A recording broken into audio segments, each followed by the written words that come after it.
nation, under God, indivisible, with liberty and justice for all. Attendance, please.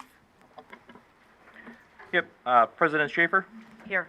Vice President Dr. Reese, Present. Secretary Summers here, Treasury Hanser, Present. Trustee McDonough, Here. Trustee Schultz, Here. and Trustee Whitney. Here. All present. Thank you. Changes to the board agenda. I have none. I'd like to read a statement that the board would like to make. We all had a chance to review this and add our comments to it. Turn the volume part up.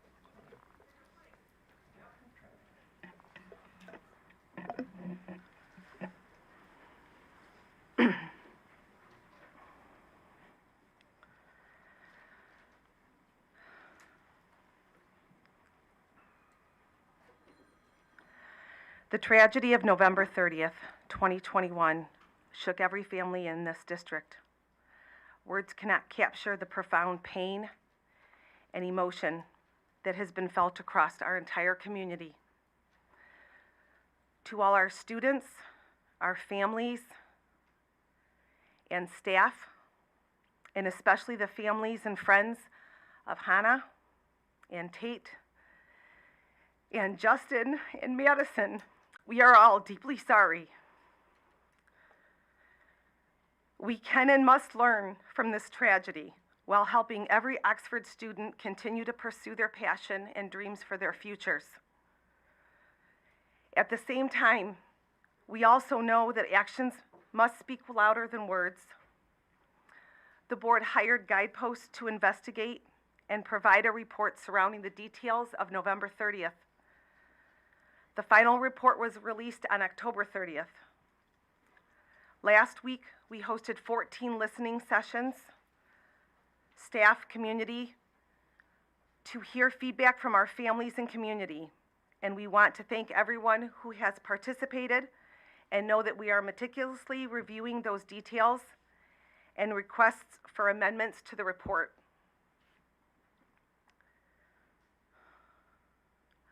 We acknowledge that the overall success of the district begins at the highest level.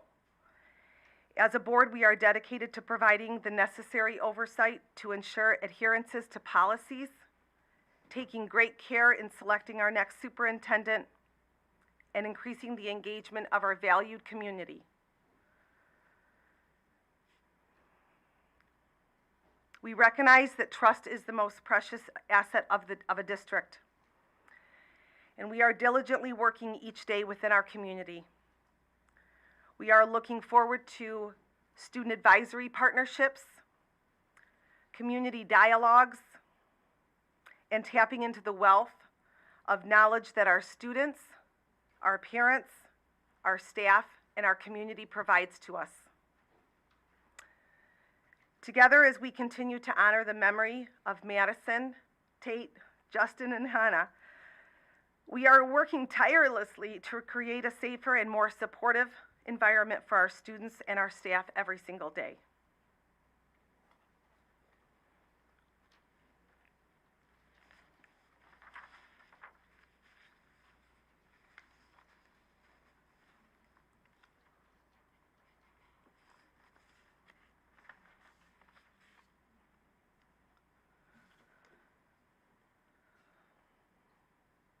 I want to explain how speaking at the board meeting works. For those of you who are not familiar, there are cards called public comment cards. They are on the back reception table to the library. You need to fill one of these out to speak. You need to at least put your name and if you're representing a group and whether or not you're a resident of the district, and they need to be turned in over there to Sean and Angela, please. So if you're working on that or haven't done that, please do so, because we'll have quite a few tonight. You will have 3 minutes to speak. This is called unscheduled audience participation. So you'll have 3 minutes to speak, and there'll be a timer. The buzzer will buzz you when you have 30 seconds left of your 3 minutes, and you can use that time to wrap up your thoughts and kind of conclude your comments.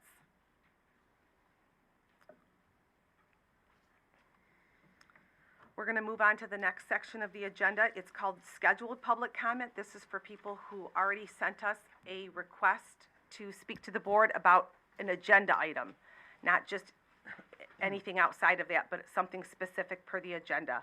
I received 3 written requests, so I will call those people to speak now. If we could hear from Mark Gillum.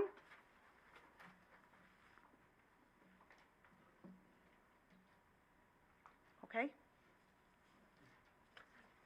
Next, we will move on to Marissa Prince.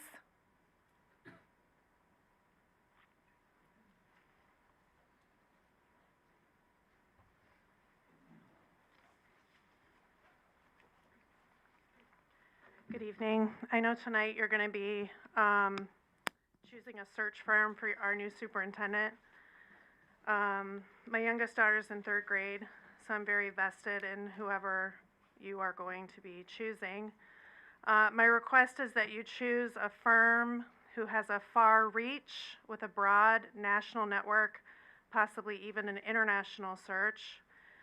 Due to the fact that the guidepost report reveals deep internal dysfunction in the district and troubles, our recruit must be someone without local relationships, in my opinion. The focus must be on a firm whose staff will read and understand the guidepost report and what has happened here, and how the community and the families have been treated over the last 2 years. The firm and the person running the search must prioritize parent and staff involvement in this process. Since this will be a leader who is going to be with us for a long time and will be responsible for leading our wonderful facilities, staff, and students. Finally, I'd like to request that this firm and whoever is leading the search is willing to become trauma-informed so they understand the pain that this community has been dealing with, much of which has been imposed on us by the actions of the district. Thank you.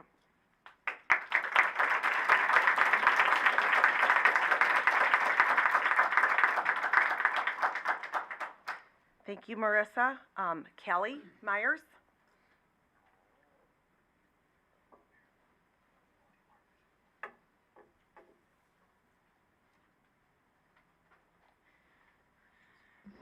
Thank you. I agree with everything that Marissa said, so I won't repeat a lot of that, but I want to reiterate that the community trust here is broken, and you do not have a good track record of hiring superintendents. It started with Skilling, it went to Throne, it went to, sorry. You don't have a very good track record in picking superintendents. It started with Skilling and all of the illegal stuff that was going on there.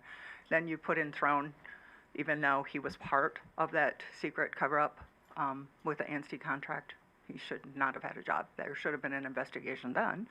And then it goes on to your next choice when Throne leaves. And again, you know, they renew the contract and then they resign, right? Nobody's ever finished. And then another one left, and now we're stuck with an interim. And year after year, every time we've asked you to please make sure you hire from outside. The last time you had very, very good candidates from outside the district, and you picked somebody inside, and then they left. They were part of the tragedy and trauma that happened. He shouldn't have been there, right? Nobody can recover and move on until those people are not guiding. So I'm going to reiterate again, for trauma, for what these students are going through, for community trust, you can't have somebody who's wrapped up in it leading. You're not objective, right? You're not going to be looking harshly at yourselves, and that's evident, right? So again, hire from outside. That needs to be a mandate. And the committee of the people can't be the committee who were involved in this tragedy. They need to be people who are not, who are taking a critical look at things and are objective. So I'm going to stress, outside and committee members also need to be made up of the community. You need to start getting our input and listening, right? No secret meetings when you're interviewing. Let us know. No secret ballots. Let's just put it all out in the open and hire actually the best and most qualified candidate in the best interest of this community and someone who has not been involved in the trauma. Whether they're good or not, they're not objective. They're not in their right state of mind to do what they need to do. Thank you.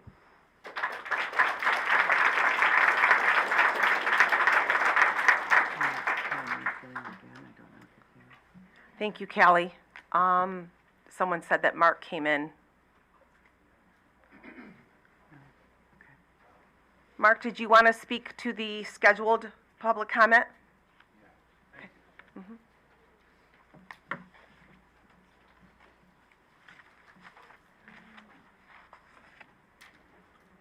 So, $3 million right here.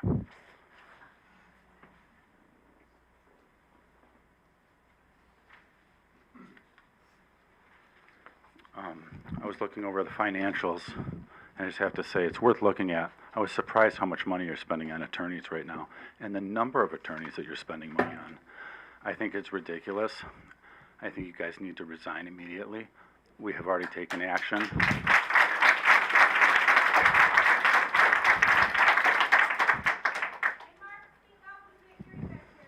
We're taking action at every level to remove you if you won't do it yourself, so the choice is yours. If you want to make this a whole public process, but what you're doing is inappropriate, and we're done. So we're happy to do the long, slow route and collect all the signatures and recall you.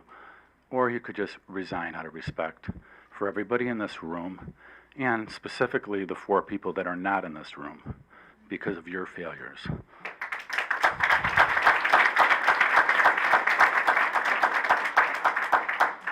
So I'm going to sit here tonight until one of you resign, or 2 or 3 or 4 of you, as long as the victims' families want to spend the night here. Because I don't really have anything better to do. I'm canceling every project I have, and guess what? You're making yourself a target in this community. And you think we're going to play nice? We're not. But we're going to use the law, but it's going to become very personal for everybody involved. And if you want to go there at every level, we have dead children. And you're acting like you got a bad grade on your report card. It's ridiculous, it's offensive, and you've locked the emergency services trauma response teams out of our community. Our kids have not gotten the care they needed. It's unacceptable, it's unforgivable, and I will do everything I can, not only to remove you, but to prosecute you for your crimes. So, I think I'm over my time. Oh, and just in case anybody was wondering, the Secret Service 2021 and 2019 reports are right here. Everything that we needed to know about school shootings was here. The state police warned our school that shootings were on the rise. OK to say called and said we've gotten reports that there is a countdown on for a shooting at our high school, and it was dismissed. And you start adding up all the layers, and you start wondering, what the hell were we paying any of these people for, if not to protect our children? So I don't know what everybody else is going to do, but this is my calm version, so I'm going to stay calm tonight.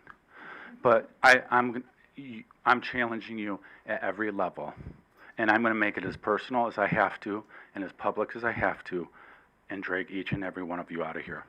So out of respect for yourselves and your families, considering the information I'm already bumping into, I would resign tonight.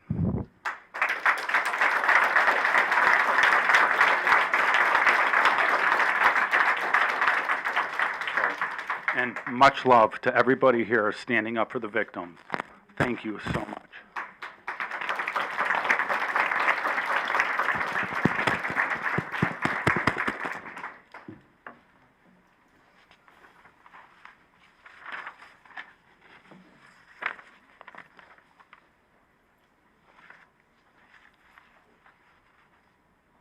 Consent agenda, please.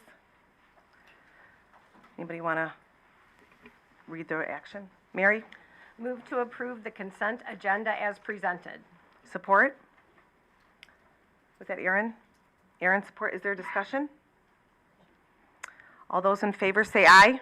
Aye. All those opposed? Motion carries. Superintendent's report? I have none. Okay. Board of Education matters. The superintendent search recommendations. Anybody want to read that motion? Aaron, you want to read it? Well, the committee has to tell you who they're. Oh, okay. recommending. I'm sorry. Yeah. I'm sorry. That's okay. So the 3 of us met. Make sure you're, I think I'm on. Yep. okay. Okay. Better? Okay.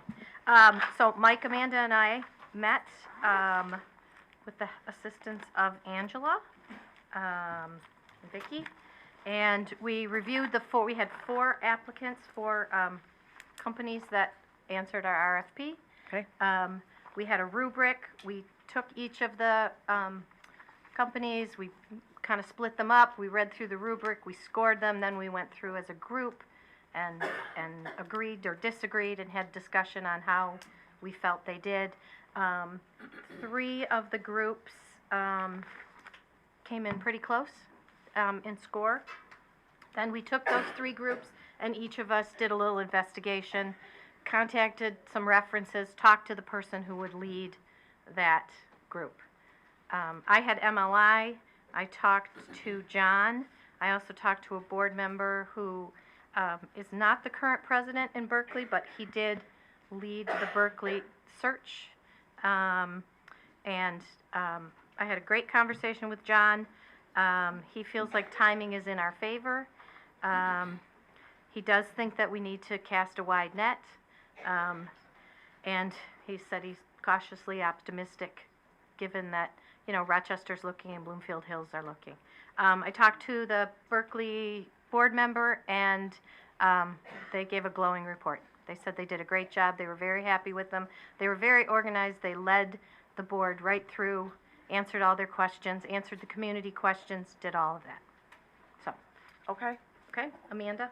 thank you. Amanda, are you planning to move on to yours? Mhm. I was going to ask about MLI. Oh, real quick. sure. As far as what he said, wide net. What did he say his capabilities were as far as being primarily a Michigan firm? You know, he didn't really say Okay. that. Maybe I should have asked him more specifically. But he did say he thought that we would get some local, not local in Oakland County local, but Michigan candidates. Okay. But he did say he thought we should do a national search. National search. Yep. Okay. Anything else for MLI? Okay. Okay, so the firm that I researched was McPherson and Jacobson. Okay. We all know that this process will be one of the most, important decisions that we as a board make, and I felt that it was imperative that the search firm that we choose understands Oxford and really what our needs are. So it was kind of through that lens that I dissected their proposal, and I just wrote down my findings, so I'll run through. Their executive summary was very informative. They emphasized transparency, and when I spoke with Barry, who would be the lead if chosen, he reiterated their dedication to transparency throughout the process. They included supportive measures that they would provide, such as establishing performance objectives for the superintendent's first year, while explaining their protocol of tailoring to the board, as well as putting a high emphasis on stakeholder involvement, which I think is very important. McPherson has 130 consultants across the nation. They've placed over 1,000 superintendents and other officials, so they do consistently have a wide net that they cast. Over 5 years, 85% of the candidates selected are still in their roles, and then after 15 years, there is a 40% retention rate. Dr. Barry Carroll would be our lead consultant. In my conversation with Barry, again, he stressed transparency throughout the process, a desire to understand what we are looking for, and the deep vetting that is done, including calling references of references. Barry was in public education for 30 years. He served as a superintendent for 10 of those. And one thing that I really liked about Barry was his flexibility in tailoring the process to our needs, which I do think all 3 would do. But when I expressed my personal desire to have more than the standard community involvement, he agreed wholeheartedly and was very excited about that. So just noting that. One question that came up during committee was the language that McPherson used regarding their litigation record. Their RFP quoted that they have not been involved in litigation in the last 5 years, which we were wondering why they only said 5. So I did reach out to their corporate office to confirm. They shared that they have never been involved in litigation. And speaking of the corporate office, that's where the RFP originated. Barry did not do this himself. It came from the corporate office. And when we sent out the requirements for each RFP, which as you all know included the standard items such as contract, references, scope of work, I asked that we add one more requirement, that each firm submit sample questions to ask candidates. I wanted to see if each firm would take this opportunity to really show us that they value our desire to have a superintendent that leads with purpose, has a strong moral compass, takes bold actions, appreciates community involvement, and exhibits empathy. Sadly, only 2 of the search firms included this requirement, and McPherson was not one of them. In my conversation with the corporate office, I did request that they send the sample questions anyway. They gladly did and provided 2 separate lists from 2 recent searches. And in reviewing those questions, it's very clear that they do heavily tailor to each district. The questions were not nearly identical. They really conveyed a different picture of each district, and you could get a very good sense of what was important to each. So I did appreciate that. In the section asking if any challenges are to be anticipated, McPherson commented that they do not expect any. Other firms included realistic challenges, which I appreciated, and while I understand this is somewhat of a sales pitch, I would have preferred a more honest answer from them. McPherson's contract is comprehensive and customizable. They include a 2-year guarantee in which if the superintendent leaves for any reason, they will perform another search without cost except for expenses. Their estimated cost for this search is $23,000, which includes fees and expenses. A limit can be placed within the contract, which is important to avoid runaway costs. McPherson also offers an option for administering personality strength tests to the candidates, which not all firms included. I am sure that they would upon request, but I do want to note that I think that this is important. One final thing to consider is that McPherson is based in Nebraska and does have an extensive list of previous searches. Most are in California and Colorado, and they have not yet been employed in Michigan. So that is my synopsis of McPherson and Jacobson. Just a quick question. Interesting. Can you provide the scores that the committee gave for all 4 of the firms? Sure. So Just we- McPherson had a 33. Okay, what was the scale out of? 40. 40. Okay. MLI had a 34. Mike, I believe yours was 37. Yep, 37. Yep. And none of the 3 that we picked had any litigation history. So McPherson specifically said in 5 years, so that's why Amanda questioned them. The other agencies, or the other companies said no litigation. And what was the cost for MLI before we jumped in? MLI was approximately 12,000. But it would probably go up, you know, if we add, that was, no, actually that is probably closer to it. Okay. So they were about 12,000.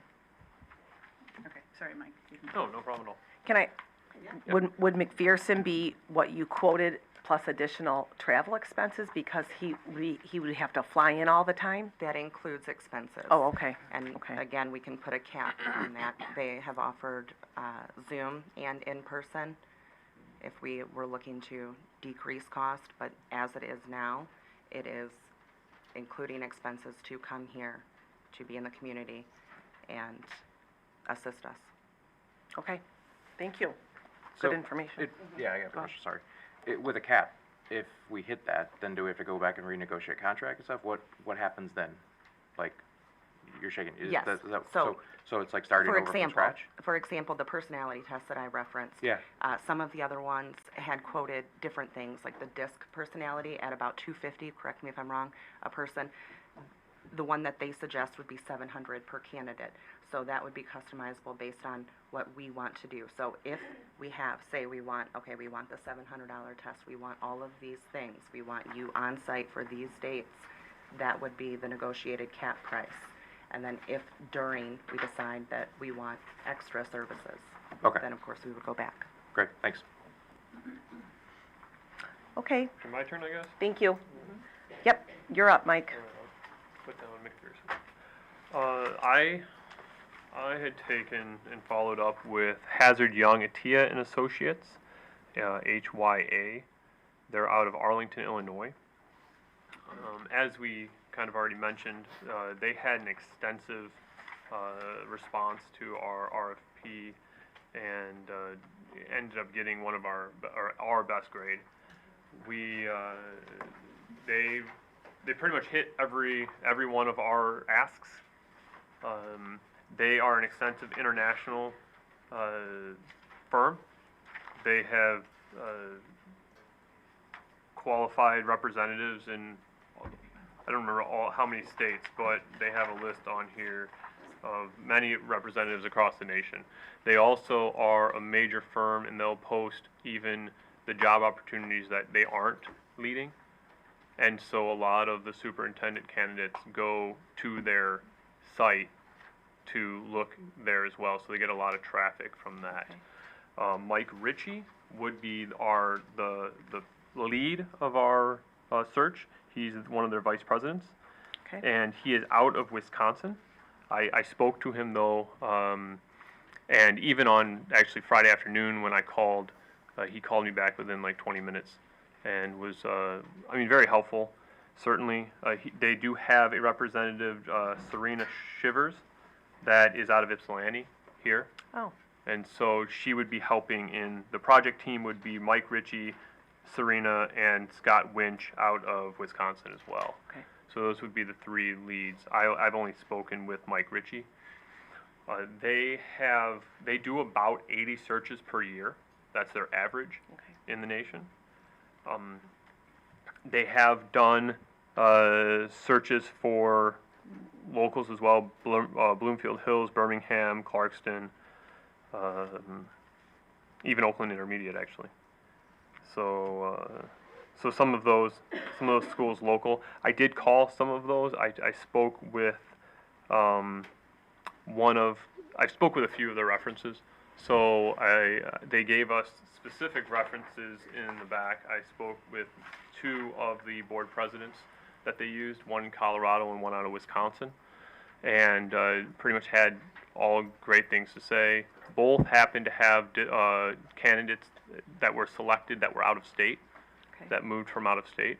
And so that was one of the questions specifically that I'd asked them with their national footprint. How often do they still see candidates coming, willing to move around from state to state, right? And Mike said that is, that's one of the things they have. They're very good at their networking and understanding what candidates are out there and who would be willing to do something like that. They let's see. One of the things, obviously, they posted in the RFP, but also was brought up by each of the references that I spoke to, was their community engagement prior. And so they have a lot of community engagement workshops. And one of the ladies I actually spoke to today said that they did a really, really good job at painting the picture of the district and what they were looking for, so they could accurately get candidates right, because it's a two-way street. Yep. And so, and they have, they certainly have that ability. They do, their normal fee is capped at $21,500. They do have a travel fee. It's posted here a maximum of $4,500 in addition, but they say $2,500 to $4,500 is usually closer to the lower end of that, especially if they can utilize Zoom for anything. But also they do have Serena in local, so we would have that support as well. But Mike would be here for those community engagement, both with the community, with the board, and with the staff. They have different workshops to kind of get that full rounded picture of what the district's looking for. Let's see what else. They were the other firm that provided sample questions. Okay, And so that was a positive on their end, certainly. They definitely tailored their response to it was very easy to go through as far as what we had sent them as the request for our formatting. okay, And it was very easy to go through this and understand exactly what they had to offer, but also answering the questions that we had asked. They also have post-appointment services. I do need to follow up on Mike. Our conversation got cut short a little bit on Friday afternoon, but they understand that transition period for a new superintendent is critical, and they have kind of an infrastructure and transition dashboard for the new superintendent to kind of help with that transition. So that was another positive on their point of view. Again, definitely the national footprint, which that's what I was personally kind of put some weight on. They also actually one of the things they did they put in their response challenges to a successful search, and understanding certainly the current in general, the nationwide kind of environment right now, but also they had admitted there are possible challenges, but they said that, they need a trusting relationship with the board, and is successful or is essential for the success. Associates are mindful of professionalism required throughout the search and when presenting to the board and the community. Additional associates are unwavering in their belief that this is the board's search and will do everything possible to create and conduct search according to the board's specifications. And given the local and national climate, it's brought challenges for community superintendents, boards, which have impacted searches, but they understand those and are able to, mitigate those as best as possible. So it was kind of nice to have them acknowledge that, though. We did have some that said there will be no challenges. okay. So, Well, and there's just a lot of schools looking right now. That's Correct. a challenge within itself, Yes, for sure. especially here in Michigan. We have, how many in Oakland County are doing superintendent searches this year? Somebody said it. There's at least 8 in the state of Michigan right now. Right. At school districts similar size to ours. Yeah. Then the fourth company was MASB, correct? I Correct. read in the. And yes, and they scored the lowest. As a subcommittee, we would recommend the top 3 scorers, because they were pretty close. And I didn't go into much detail about MLI, MLI, my company, because we're going to recommend all 3, and then bring them all here in a couple weeks is our hope, and then we can interview them as a board, and they'll do a presentation. So that's our recommendation. Okay. If anybody has any more questions?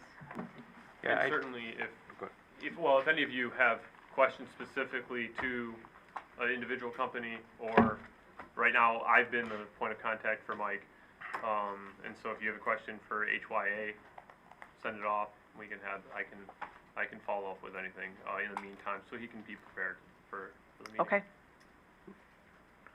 And it actually might be nice, sorry, James. Nope. If you guys all had these packets, these 3 packets. Oh, If okay. you would want them. Okay. Yeah, my only question was who did we use last time? So we used MLI. MLI last time Okay. to do our search, and they did daytime, Right. Okay. pardon? Okay. No. So, No, that's fine. They did daytime, That answers my question. they did opportunities to meet with staff and students and community members during the day, during the evening. They did a lot of different programs. And then also, they helped me in recruiting an interim, which they did not charge us for. They did just to help us and support us, so. Okay. All right. Thanks.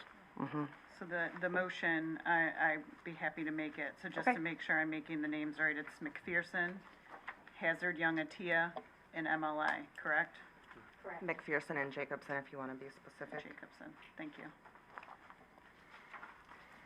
All right, I move to approve the Superintendent Search Committee's recommendations to invite the selected search firms, McPherson and Jacobson, Hazard, Young, Atia, and MLI to present their proposals to the board on November 28th, 2023. Can I have support?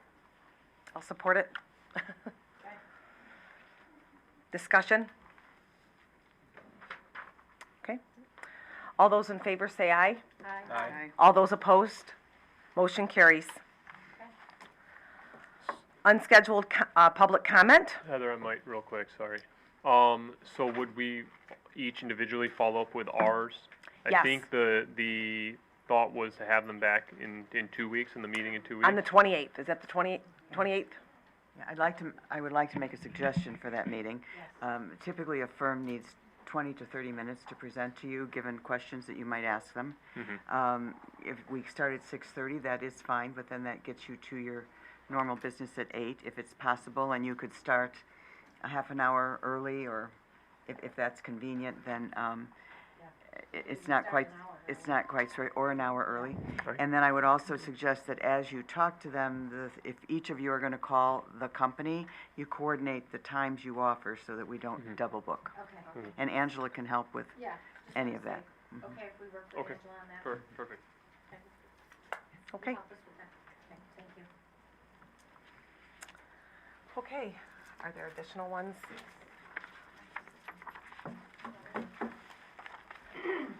Buck, are you ready?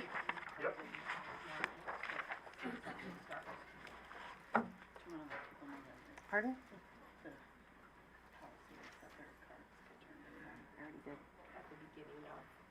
Okay. Okay, so are all the cards turned in? Just one moment before you start.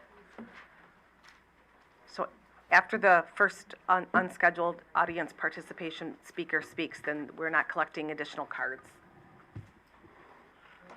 Is everybody good? Cards to turn in? Let's do it, man. Everybody good? You guys good? We're good, Buck, go ahead. Okay. This is our community.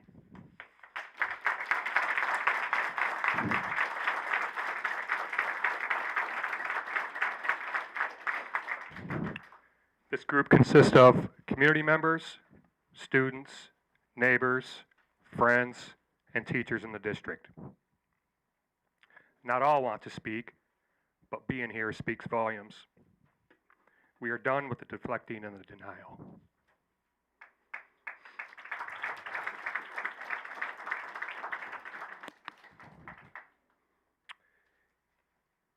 In your apology, I didn't hear we failed. Because you did fail. You failed our kids and our community.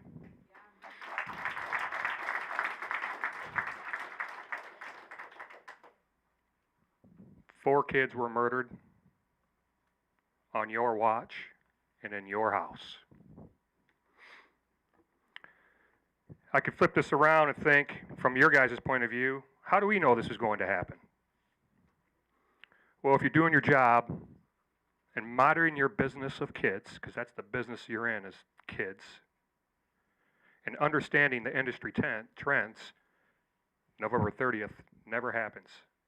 As you would have had threat assessment in place, here are some stats for you to prove that you should have had threat assessment in place. According to the 2021 U.S. Surgeon General's advisory, high school students reported persistent feelings of sadness or hopelessness increased by 40% from 2009 to 2019. During this same period, students seriously considering suicide increased by 36%. As of 2019, nearly 37% of high school students reported having persistent feelings of loneliness, a 97% increase from 2012. So us not having threat assessment in place is unacceptable. The research is there. Do it. I do have some questions on the scope of work. It was a narrow scope of work, and Guidepost was not asked to, for the most part, from 30,000 feet, it's investigate before the shooting and the day of the shooting, and not necessarily investigate what happened after the shooting, correct? They reported on it, but they weren't say, yeah, they didn't give a thumbs up or thumbs down on how the responses were after, correct? Are you talking report 1 or report 2? I'm talking report 2. Okay. I'm talking this last report, okay? So, I have a lot of questions on the response because seconds matter. My first question is, my son was shot 1 minute and 3 seconds after the shooting started. Wolf didn't make the announcement till 1 minute and 37 seconds.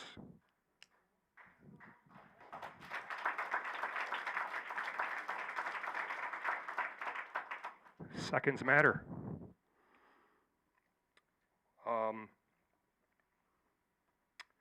You know, I think when we, and I kind of understand that you guys have been put in a bad spot by our government. They've kind of kicked this right down the hallway at you guys. But that's the spot you're in. And you better buckle up and take on that responsibility.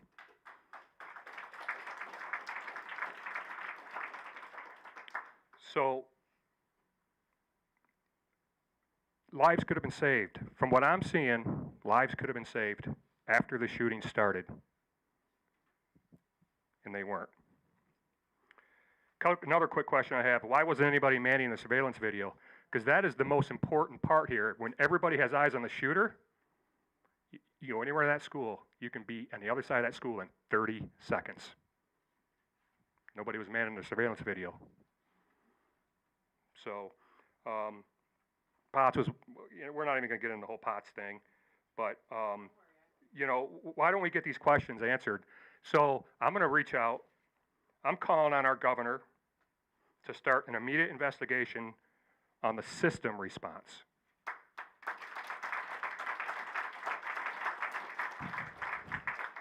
Because none of us know whether it was adequate.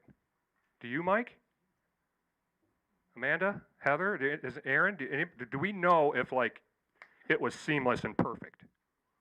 I'm not saying it was or it wasn't, but seeing some of the stuff after the shooting, it doesn't appear like things happen fast, and they should have happened faster, because seconds matter.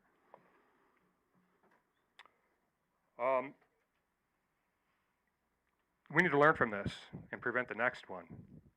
And Vicki, we touched on this in the last meeting. You know, threat assessment's in place now, and that's awesome for our students. But the fact of the matter is, 65% of the people didn't speak up. So we don't know everything about November 30th. And we know zero about the response after the shooting. So we haven't learned from November 30th.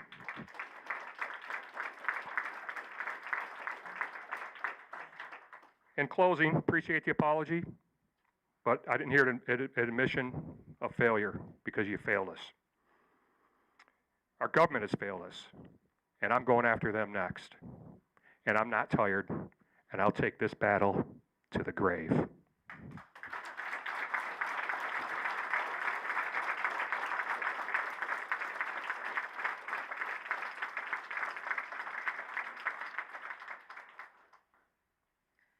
Morgan Maxwell.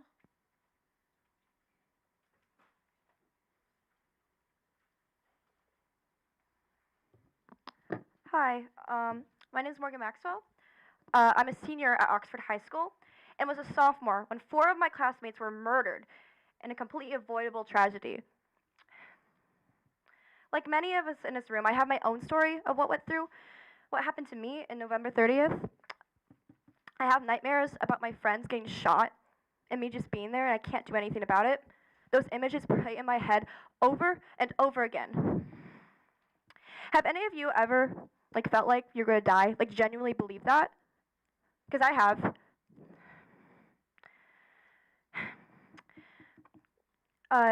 this should not happen to me as a 15-year-old girl, let alone at her school. Now, obviously, I'm traumatized and have to deal with the guilt that 4 people died in the same building where I go to school, in the same hallways where I laugh and talk with my friends every day. And you would think after such a traumatic event, the school board would do all they could to hear students and what they have to say about the tragedy and what can make them feel safer at school. But yet again, I'm left disappointed again. Not the first time. Sorry, I'm nervous. Now, I was I was one of the very few people who read the report, majority of it, but it was very long, and I had pre-calc homework to do, so I didn't read it all. But I read enough to know about the policies, and the lack of execution failed me and the people at Oxford High School that day.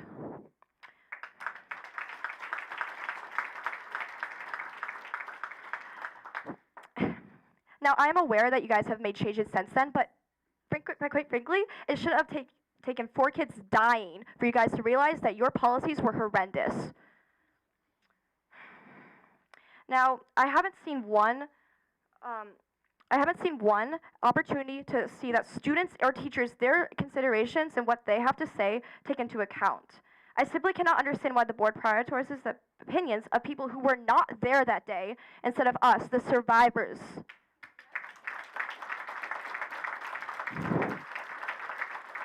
So here I am pleading with you grown adults to finally listen to us. You sit in those chairs thinking that you're the voice. No, you're the voice for us. You're here to voice our opinions and what we need. You need to protect us. You mentioned at the beginning, you mentioned trust at the beginning of this meeting. Let me be the first of all these students to tell you that you do not have it. The board failed us 2 years ago, but you know the great thing about history is you can learn from it. Unfortunately, it doesn't seem like you have, but maybe things can change.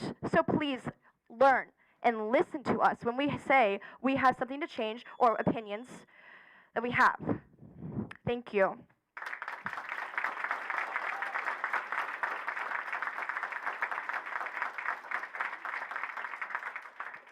Thank you, Morgan. Ali Tarak? Tarek? I apologize. Happens all the time. Everybody can hear me back there? Good? Okay. I'm currently a junior at Oxford High School, and during the 30th, I was a freshman.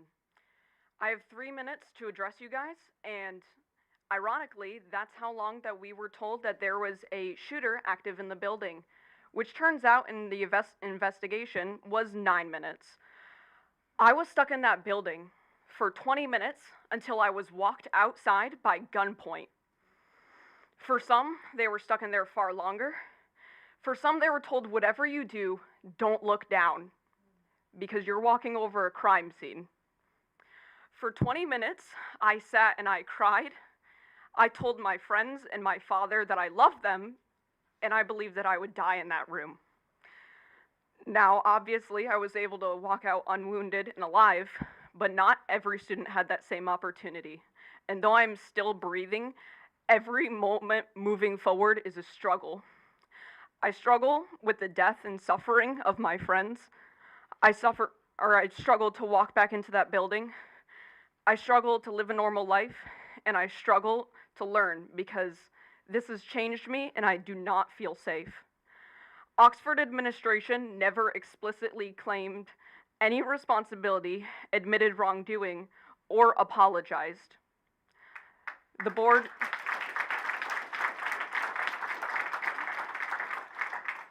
hired private investigators whose investigation highlighted Oxford High School's failure to follow protocol and the glaring mistakes made that day. What happened November 30th was completely avoidable. They were supposed to keep us, or you were supposed to keep us safe, yet you're also the same people that keep denying us the security, help, and closure that we need and deserve. You have a duty. You have a duty to serve the students and the teachers who teach them, to oversee our education and our safety. But time and time again, you fail to create an environment where students can learn and where students can feel safe. What you can do is you can discipline yourselves and hold those responsible for letting this happen accountable. You can listen to students and staff who were there that day, and you can support us now rather than never, because clearly we do not feel supported. You have an opportunity to right the wrong that is clearly in front of you. You can fix this for Hannah, for Tate, for Justin, for Madison, whose lives ended because of your negligence, for Phoebe, for John, for Riley, for Eli, for Kylie, for Aiden, and for Miss Darnell, whose lives are forever altered by your negligence. For every student, for every staff member, for every person who was there that day, and for their families, whose lives will never be the same as you continue to live on, unchanged. And you know, they say that time heals all wounds, but really, time only makes the pain less apparent. The pain can only be fixed through conscious change and effort and justice, which will allow our community to heal and to move forward. Thank you for your time.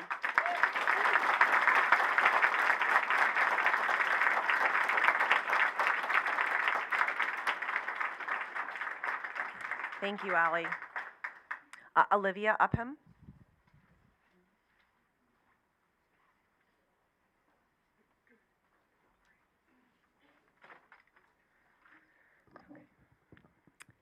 My name is Olivia Upham. I attended Oxford Community Schools from preschool until I graduated from OHS in 2017. I also taught a class of 6th graders during the 2021-2022 school year right in this building. My youngest brother, Keegan, was a junior at the time of the shooting.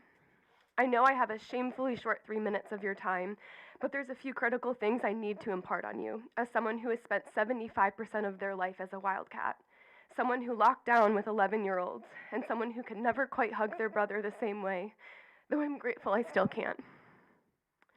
I, like everyone behind me, hoped against hope that the report would offer a shred of transparency so that no other community had to endure what the Oxford School District contributed to causing.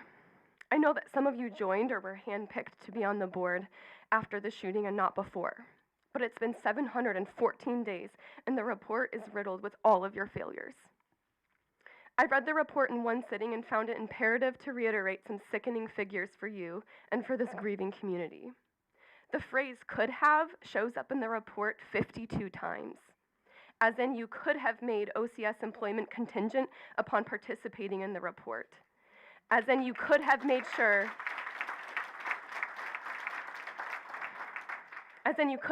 your EOP was up to date.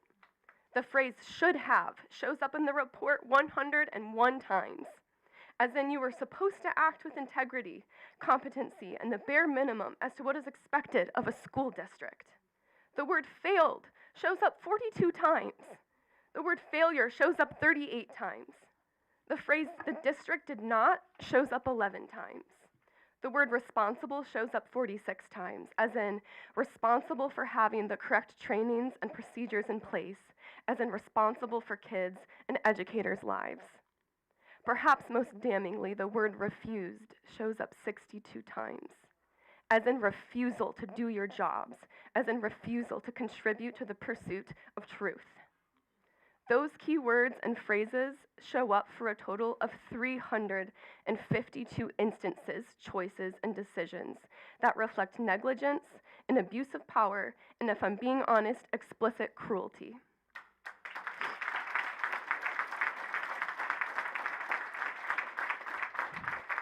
352 choices that could have saved children, helped us heal, provided answers, and prevented any other community in the U.S. from having to endure such depravity.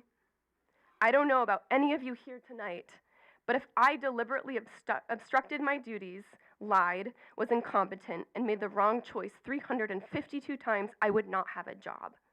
I would not have 714 days of second chances to abuse, So with this, I am telling you all and the other employees named in the report as bearing responsibility to resign.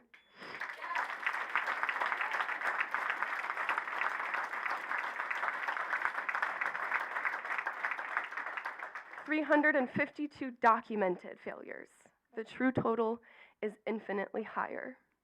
352 choices to not do the right thing. I hope you think about the fact perhaps just a single different choice could have landed this community in a different place in a world where a shooting didn't ravage our sense of peace, hope, and self, and perhaps 4 children.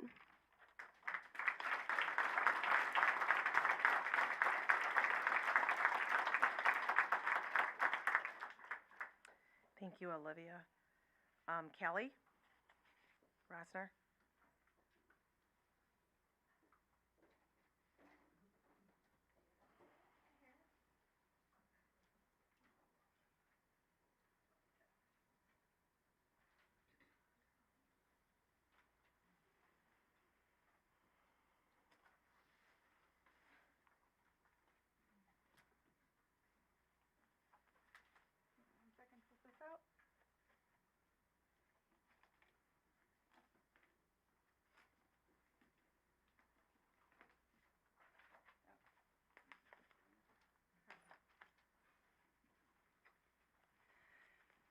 Okay.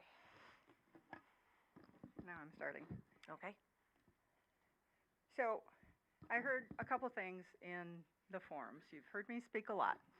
And I heard a couple things in this last community forum. One of them was that there's no law saying you have to do threat assessment. And the other one was about you really can't do anything about these employees, right? Liar, liar. You set the school on fire. You're lying. You're lying. So I'm just going to get to a couple of the basics here. Let's address you can't do anything. You can't do anything about the employees. Policy 3362.02. Your policy that you know about. You told us this. You lied to us, but you know this policy's here. In the guidepost report, it says all the new employees, all the employees sign a thing, say they did it. They know it, right? That's the one specifically mentioned. First line, all members of the staff are responsible for maintaining a safe work environment and participating in investigations as necessary. First line, your policy. You told us you couldn't do anything. All staff. It says the superintendent and the board's responsible for enforcing it. It says that you're supposed to evaluate people at least yearly. You evaluated these people within the last 2 years and they still have a job? You're supposed to evaluate them on their responsibility, their professionalism, the responsibility to the students and the school community. You can terminate them. You can discipline them. You have responsibilities. And it said you shall. You shall. If you suspect somebody did something wrong, you shall. You knew darn well for the past 2 years, you all failed. You know the policies, and you ignored it. You didn't do you shall. You hid. The second part is about the law and threat assessment. This is my expertise, right? You weaponize words. You're telling me there's no law for that? Oh, absolutely there is. There's a big difference, right, in how you weaponize this. You want people to believe that. It came all the way from the President of the United States. And it said, you shall, as a school district, identify threats to your school district, and you shall write a plan on how you're going to keep the kids safe. And I can go into a lot of details afterwards if people want an education session. But that's the law. And it says you're going to decide how you do it. And then they put out all these documents, document after document, how to do it. And they gave that to you, right? Secret Service, federal government, CIA, Michigan Office of School Safety, right? Threat assessments, how to do it. All this stuff was provided to the school district. And more. Avoiding violence using threat assessment. Oh, 2019, 2018. Letter after letter from the Office of School Safety and the Michigan law that says you have to have an EOP for your school and your district. You didn't have an EOP, right? Oh, no, wait, you did. You didn't follow it. The law says you have to identify it. You failed to identify it, right? You chose threat assessment. It's in all your policies. I have them here. You made that obligation in the EOP under your mandate under the law to identify how to keep kids safe. So you had that choice to do it. So yeah, that is a law. Don't weaponize the word and tell me there's not a law, when actually it says you have to keep them safe and you have to figure out how to do it. And then you chose back in 2015, 2016, 2019, and you failed to do it, right? So you sit there and you think we're dumb. You think that they're going to put a law that says you have to do a threat assessment. The law says you have to keep kids safe, right?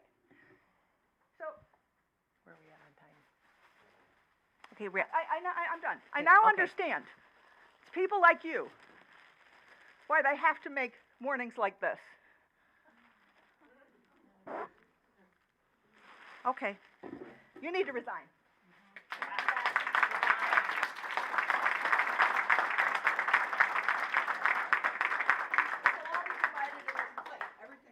Okay, thank you, Kelly.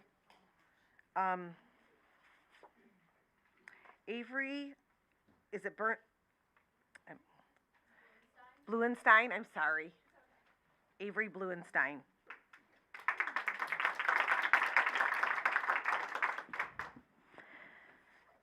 Hello, my name is Avery Bluenstein, and I'm a junior at Oxford High School, so I'm 16 here today. I was 14 when a gunman shot and killed students less than 20 feet away from me. I was 14 when I sat in silence and prayed for my life. I have been left with the scars of PTSD, grief, and worst of all, guilt. I have to live every day with the guilt that maybe, if instead of just going straight to class, maybe I would have complimented Hannah's pants that day. Because we were supposed to be in the same 5th hour class. That guilt sits with me every day like a brick on my chest, but it's not my fault. I'm sure you guys know how guilt feels, but the difference between us is my guilt is not my fault.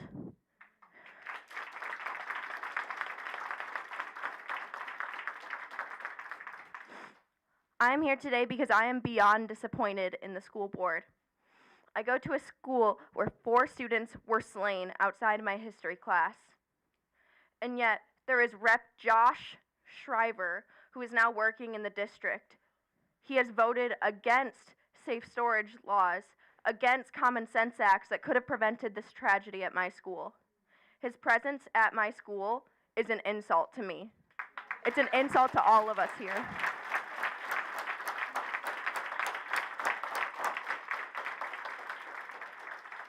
We are pushed to stay quiet, to stay with our wounds and hold them in. You say you care about students while you sit and let us suffer, while you welcome people like him into our district who are against safe storage acts that save children from guns. No one has asked our opinions explicitly. No one on this school board has called upon the student body, the survivors of November 30th, to speak at all. You're hypocrites. Is not the justification of the school board to help students and teachers, but you failed us. You failed Hannah, Justin, Madison, and Tate. Silence does not save lives. And we weren't silent because before November the 30th, we knew there was rumblings through the school that there was going to be a shooting. And I explicitly had a teacher tell us that we were being dramatic. We want our survivor voices heard. We need expert trauma counselors to help us heal. We need representation for our voices to be heard before the board. We need inclusive school collaboration processes so students can work with administration to create a new school culture, characterized by safety for all and transparency to rectify the failed protocols that contributed to this tragedy. I am beyond disappointed because I live my life with a sense of guilt, fear, and I always know where each and every exit is in case the gunman enters. They're right there and right there, by the way. Thank you.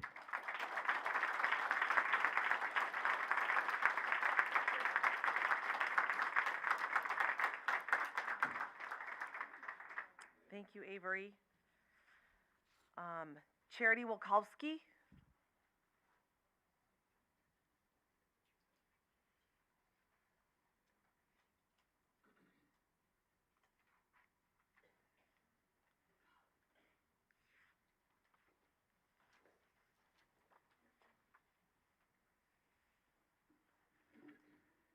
All right.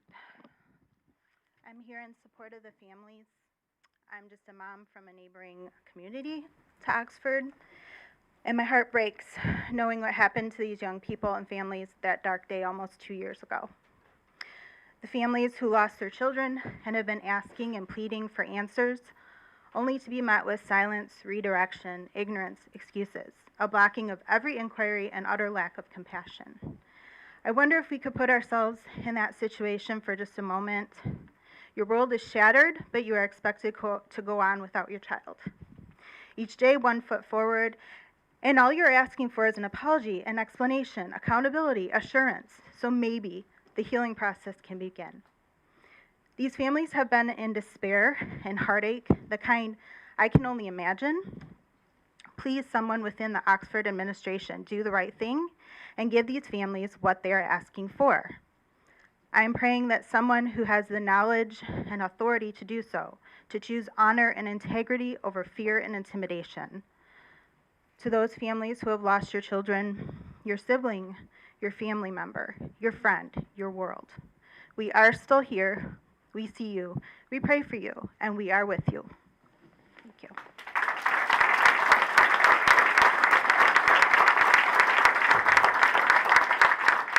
Thank you, Charity.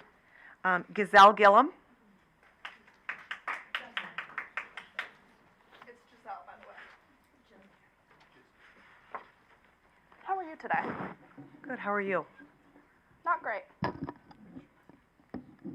Okay. Hello, my name is Giselle Gillum. I'm a junior at Oxford High School, and I'm here to kick and scream and stomp my feet. I am traumatized. I'm wounded, I'm bleeding, I'm hurting, and I'm tired of fighting this war. Because of you. But I promise you, I am not broken. Broken people cannot see issues. Broken people do not search for the solutions. I recently had a confrontation with Mr. Stephen Wolf in our high school, where I asked him how he justified showing his face in my hallways. His response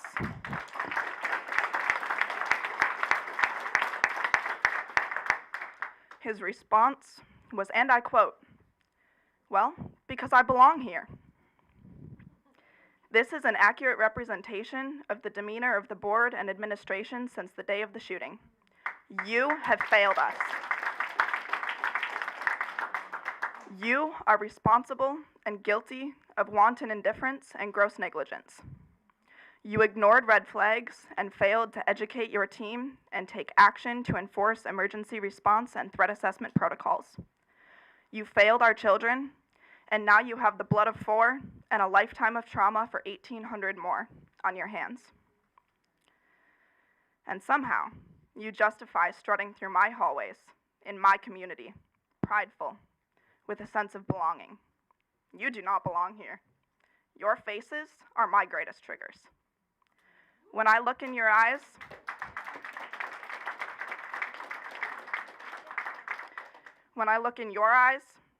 I see my wildcats bleeding out, and I see your smiles. It's disgusting. You have withheld the right for us to heal.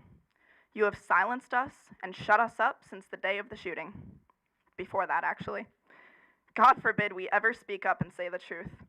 God forbid someone finds out that we're really struggling. You had the required teams of trauma and crisis response personnel at your fingertips, ready on November 30th to come in and help us recover and process. You turned them away, every last one. Instead, you brought in an ignorant whack job who was unlicensed and uneducated, who we know as not Dr. Henry. He was the only person who would assist you in silencing us. He told us not to bring up any form of the subject out of fear for triggering each other. If we had been able to tell our stories, we would have known what each other's triggers were. which we later discovered was you. From day one, you people have shut us down. You invalidated our emotions. You told us we should be fixed. You ignored our cries for help, and you put Band-Aids on our bullet holes. What kind of support system is this? Friday night, after the shooting at the community vigil, my friends and I were trampled in the running crowd on a night that was supposed to be a moment of magical healing as we stood together. Instead, we were re-traumatized and put through our own living hell yet again. Parents and community members felt just a fraction of the pain and trauma students experienced on November 30th. We received no additional crisis care following this event. Then a couple weeks later, I was surrounded by deputies and flashing lights at the Legacy Center after getting blueberry muffins with my friends. My dad and I were questioned for over 45 minutes. They threatened to arrest him and take him away from me just for being parked there. Because of all of it, I lost the ability to attend the community healing events they held there for students like me. So why did they do this? It's because he was speaking out at board meetings about what you've done. I can't help but wonder, will I be next? What if I speak up? Will you threaten to arrest a child too? Yet again, with no regard to my health and well-being, re-traumatized and reliving my own hell. Again, just a couple weeks ago, during a meeting with me and the principal, I was broadsided when Mike Brennan unexpectedly joined the meeting and verbally attacked me. He attacked my position and the points I brought up regarding the report. I sat and listened to him discredit the guidepost report, calling it subjective, as he dismissed my trauma, all while missing my classes for an hour and a half. He told me that my 4 dead classmates and their deaths were a matter of opinion. He told me that accountability, blame, and responsibility are subjective. He pushed and continued with his aggression until I reached means of unconscious self-harm and had blood dripping down my hands. My own principal had to intervene with tissues and gasped at the sight of what his words had managed to do to me. Once again, with no regard to my physical or mental health or my well-being, re-traumatized and reliving my own hell. After the release of the independent investigation, every student was pulled straight back to November 30th of 2021, reliving the feelings, the emotions, the flashbacks, the visions. It all came right back.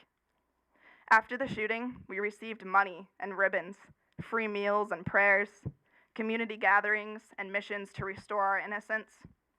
But after reading the investigation, after being pulled back and reliving it all, but worse, because it's real now, we were met with nothing but essays and math tests. Life carried on as normal. I would like to highlight that neither directly after the shooting nor after the release of the investigation were we provided with the mental health and trauma response care that we should have been.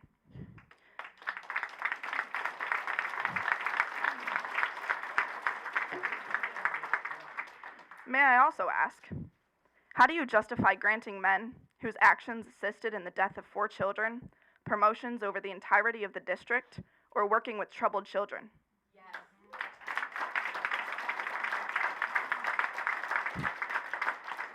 We see where your priorities and your loyalties truly lie, and it's clearly not in the well-being of the students. I recently came across a list of values on the front page of Oxford Community Schools' website. They're posted as follows. Values: trust, integrity, commitment, collaboration, honesty, and accountability. You must understand, the definition of trust is the firm belief in the reliability, truth, ability, or strength of someone or something. I do not trust you. I do not trust any of you. I find it rather comical that after all this time, you justify using those 6 hand-picked words as the face of this district. Until the day I die, I will fight. I want closure, and I want to heal. I want to be a survivor, not a victim. I want to be able to get an education and have an attention span to comprehend what I'm learning. I want to laugh with my friends and feel genuine joy again. I want to make memories and be teenagers. I want my innocence and my adolescence back. You have robbed us of it. It will never be the same. But right now, we have nothing, and we have the right to something. We'll never be just kids anymore. We search for every exit in public places. We scan and assess every person looking for the next threat. We're always paranoid and on edge. Feels like we never get a break. And somehow, we're expected to walk back in that building every day and comprehend what we're taught. We're expected to be giddy and normal and smile so you look good. God forbid we're acting off that day. We're asked how we can be fixed. Our trauma can't be fixed. We rush from class to class and our heads are down. It's not the same. I miss our normal. Although it will never go back due to your gross negligence, we have a chance at some version of it if we can heal. I want you to bring in the licensed professionals that we were supposed to work alongside since the day of the shooting and bring us the healing and the closure that we deserve. I want every single person responsible, held accountable, and removed from the district entirely so I never have to look at your faces again.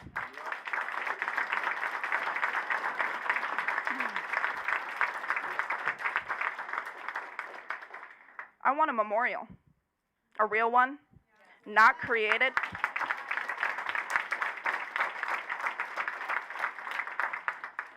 Not created or overseen by the board or the district or anyone involved in the shooting, to be placed front and center where we want it, with full-size images of the faces of Hannah, Tate, Madison, and Justin.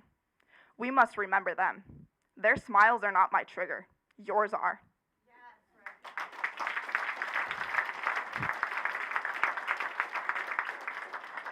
And lastly, the entirety of the academic wing of Oxford High School needs to be torn down.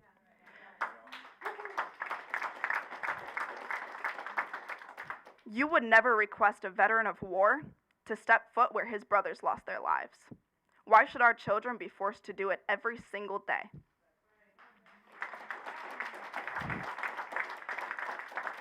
Your solution is a boarded up bathroom, a new coat of paint, and some new carpet. Why? Because you couldn't get the bloodstains out? Unacceptable. My name is Giselle Gillum. I'm a junior at Oxford High School, and I'm here to kick and scream and stomp my feet.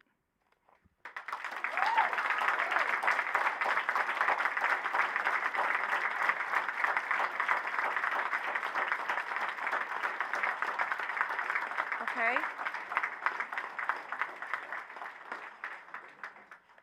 Jill Johnstone.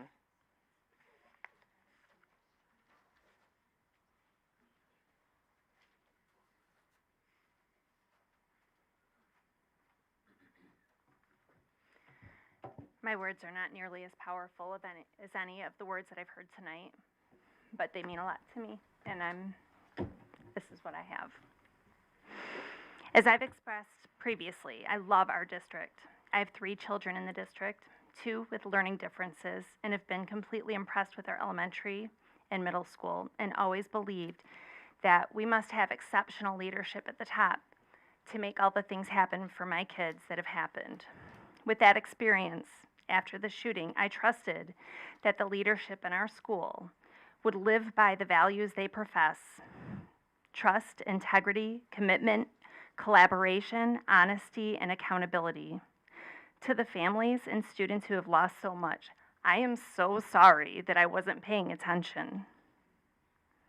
When a child makes a mistake in elementary school, they get to fill out a form called a think sheet. This paper gives students an opportunity to reflect on the actions they took and the results of those actions. They're encouraged to think of a way they could have handled things differently, and finally, they come up with a way to make things right again. Think sheets teach our children about each of the values I just mentioned that our district claims to have. They aren't about punishment or blaming. They're about considering how to improve. Looking at these think sheets has helped me as a parent. We all make mistakes. If we want our children to take ownership of their actions and behaviors, we must also model doing so ourselves. Thinking about poor judgment calls and pain that your actions or inactions have caused another person is a difficult but necessary step in creating an environment where people feel safe. It allows a relationship to regain or maintain trust. It shows commitment and integrity when you do the right thing, even if it's uncomfortable. Being honest with yourself and making the needed changes to prevent a mistake from happening again is exactly what we teach our children and what we should expect it, and we should expect it of the institutions that teach our children as well. I consider the guidepost investigation to be like an adult district-wide think sheet. Our district declining the Attorney General's multiple offers for an investigation and the low 35% participation rate with the guidepost investigation indicates a culture problem at the top.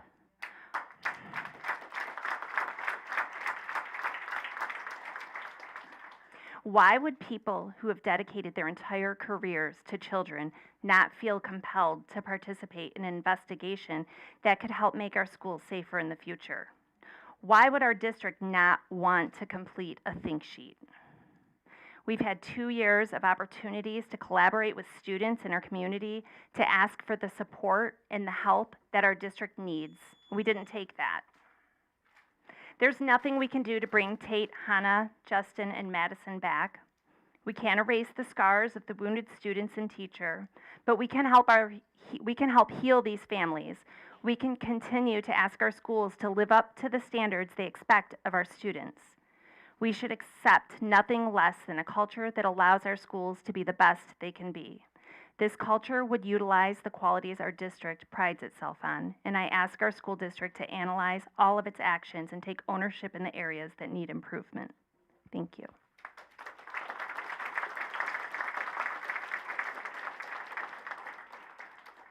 Thank you, Jill. Shane Gibson?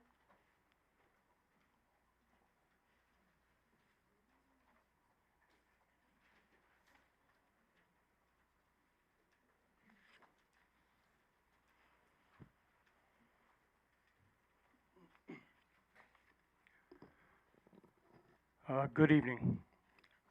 I'm a concerned parent of 2 kids in the Oxford School District. They both attend the elementary schools. I was going to stand up here this evening and talk to you guys about accountability. Somehow I feel like it's falling on deaf ears, as it has for the last 2 years. So really, what I'd love to do is point out the amazingly brilliant and brave young people that have come here tonight.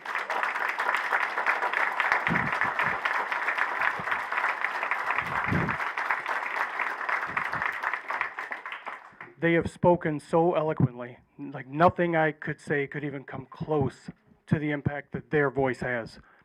You guys should listen. 2 quick things, and I'm going to give the rest of my time back because I'm hoping there's a few more out there that still need to speak. One of the things that you had mentioned about the company McPherson was that they were offering transparency. That's important to you? Because it's important to us too.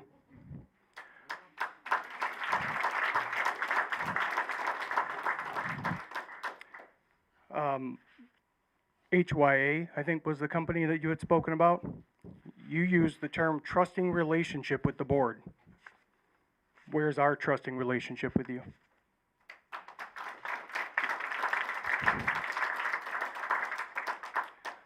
Again, I want to give the rest of my time back. Love this community. These kids are brilliant. They're amazing.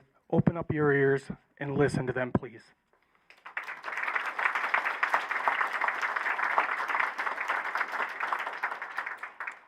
Thank you. Kara Erskine?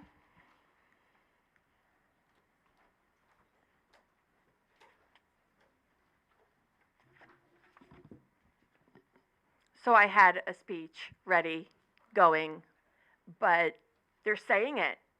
I don't understand how these kids get it, and you as adults do not.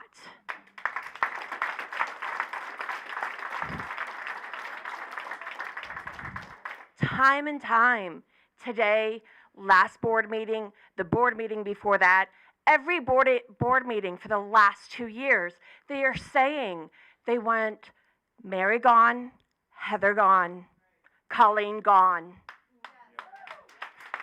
Wolf gone, Hotchkins gone, Fine gone. These are the people whose inactions contributed to not only the death of our 4 students and these parents who lost their kids. We got Madison. I know you know the names. Tate, Hannah, and Justin. But we also have like one of the other students named Phoebe, Aiden, John, Riley, Elijah, Kylie, Keegan, and our teacher Molly. And you're just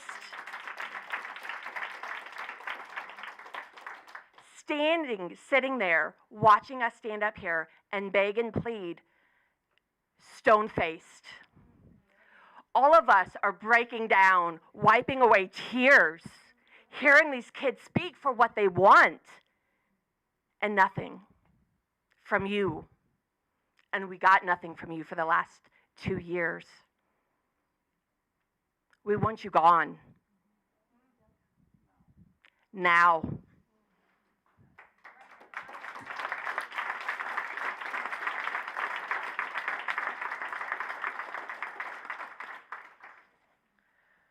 Okay, thank you. Marissa Prince.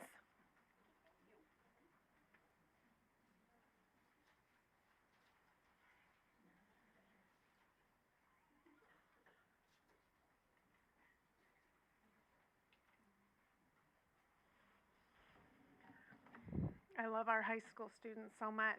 I miss being your lunch lady, seeing you guys at lunch. I'm here to let the board know that this community is totally united. Totally united. Behind these families right here, and whatever they need and whatever they're asking for from this institution. So what they want is what we want, okay? So there is zero division, nothing, no political parties, no debates on things, there's only unity amongst this community. Do they want their lawsuits settled right now? Then that's what we want. Do they want an apology that is sincere and meaningful from this district? That's what we want. Do they want one acknowledgement of every specific failure? Then that's what we want. Are they asking for specific resignations? Then that's what all of us want too. Do they want terminations of employees? Then that's what we want. Do they need help with their memorial garden that they're going to have to build since they were failed by the district on that too, to honor the children? Then we're going to help with the garden. Do they want us to become organ donors to honor Justin's gift of life to other people? Then we're going to become champions for organ donation too. Do they want us to become champions for peer-to-peer mentoring organizations so students don't feel lonely and support 42 Strong? We're going to do that. Do they want kindness to be spread through this world like wildfire to honor Madison? Then that's what we're going to do every day. If they want legislative change and letters written, we're ready. We've got stamps, envelopes.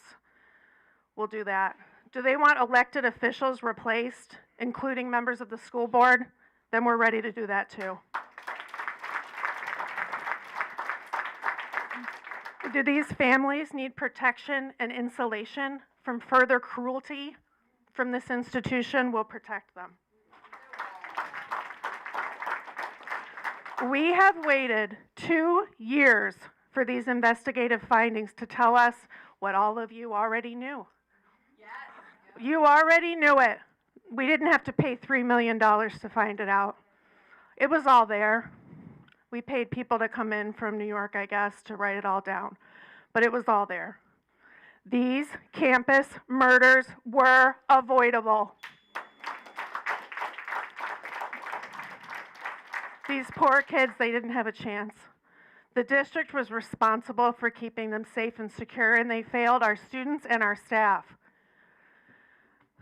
I look forward to an adequate response to this report, and I personally stand ready to support all of your families and those of the injured with a lot more than just meal trains.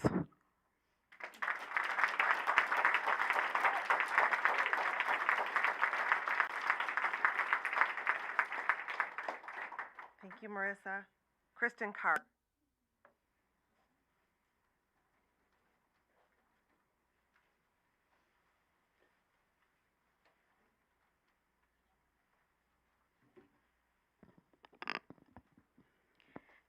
I just want to start by going over the values of Oxford Community Schools. I know Giselle said it, but trust, integrity, commitment, collaboration, honesty, accountability. When I'm done talking here, I will have this to give to you. It is a formal complaint from your board policies and your district policies that we are able to file against you.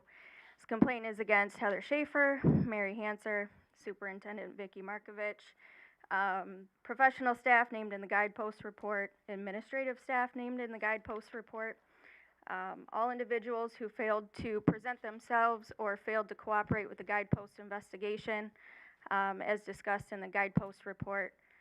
There are plenty of parents that have signed this already, and I'm sure more will after I'm done. We, the undersigned, are submitting a written formal complaint against the individuals listed above. This will require a board decision or action. Therefore, we are requesting a hearing by the board on this matter. It's in accordance with your district policy 9130. The express and unambiguous intent of the undersigned complainants that the actions we are requesting is immediate removal of these individuals from any aspect of the operations of Oxford Community Schools, and that Oxford Community Schools immediately begin disciplinary actions against all individuals listed, and make a formal request to the Michigan Attorney General and Michigan State Police regarding the suspected gross negligence and wanton indifference of these individuals in their individual and institutional capacity. This complaint is being made on behalf of my own children and on behalf of every child in Oxford Community Schools on 11/30/21.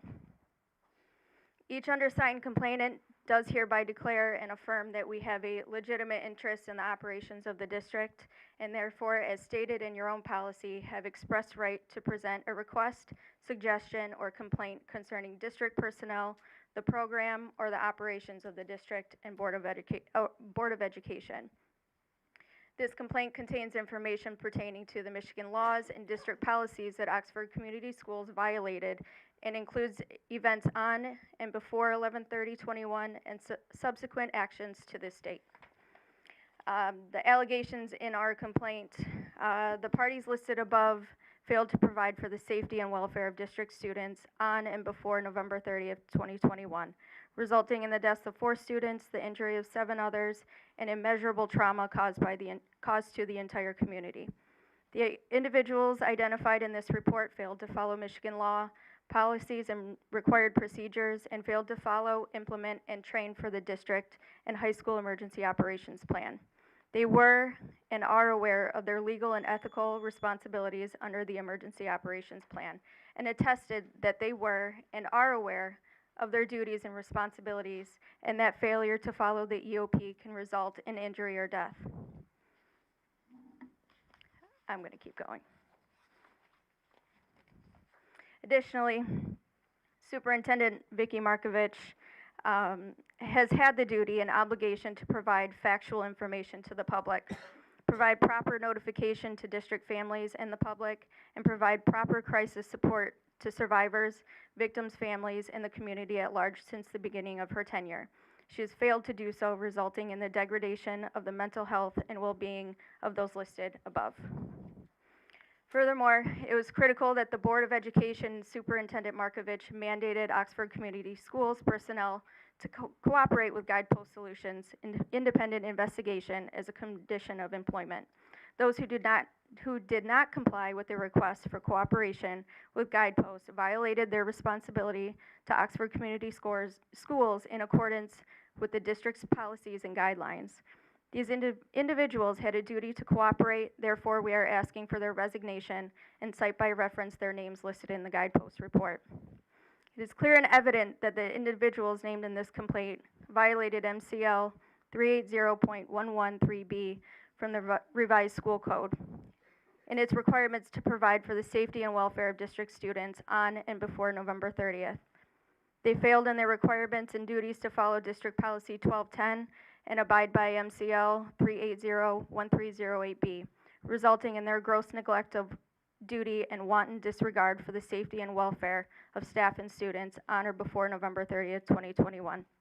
The ongoing failures of those named in this complaint exhibit the district's willingness to disregard the welfare and well-being of all of those affected. We also have an addendum that we submitted to Attorney General Dana Nussel and the Governor that shows the proof of our allegations, and it's integrated into this complaint as evidence of the gross negligence and wanton disregard of these individuals. If you could wrap it up, please, you're well over your time. It is important, and you will have a copy, but I want everybody else to know it. Yep, So they can pick up a copy. yeah. Yep. Yeah. But it's also fair to everybody that they get a chance to speak.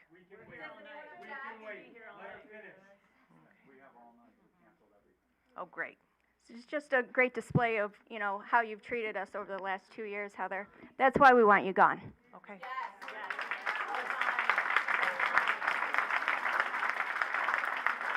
Okay. I'll finish up, though. This complaint was made pursuant to MCL 380.1107 from the revised school code of 1976, which allows the governor to remove a member of a school board from office if the governor is satisfied from evidence submitted that the member is guilty of gross neglect of duty, corrupt conduct in office, and any other misfeasance or malfeasance in office. Thank you.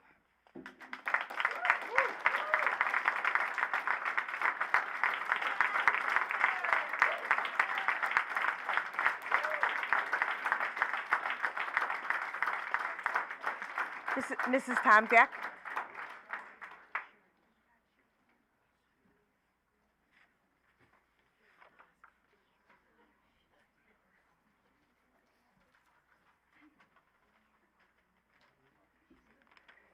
I was only your brother's teacher, Heather. You don't have to call me Mrs. Tomczak. Sorry. I am speaking tonight for a member of the community, Andrea Hamilton, who is at home with COVID tonight. And you all know I could well speak on my own, so I'm going to interject some of my own. I'll let you know which is Andrea's and which is mine. But I want to say about the fact that kids get it.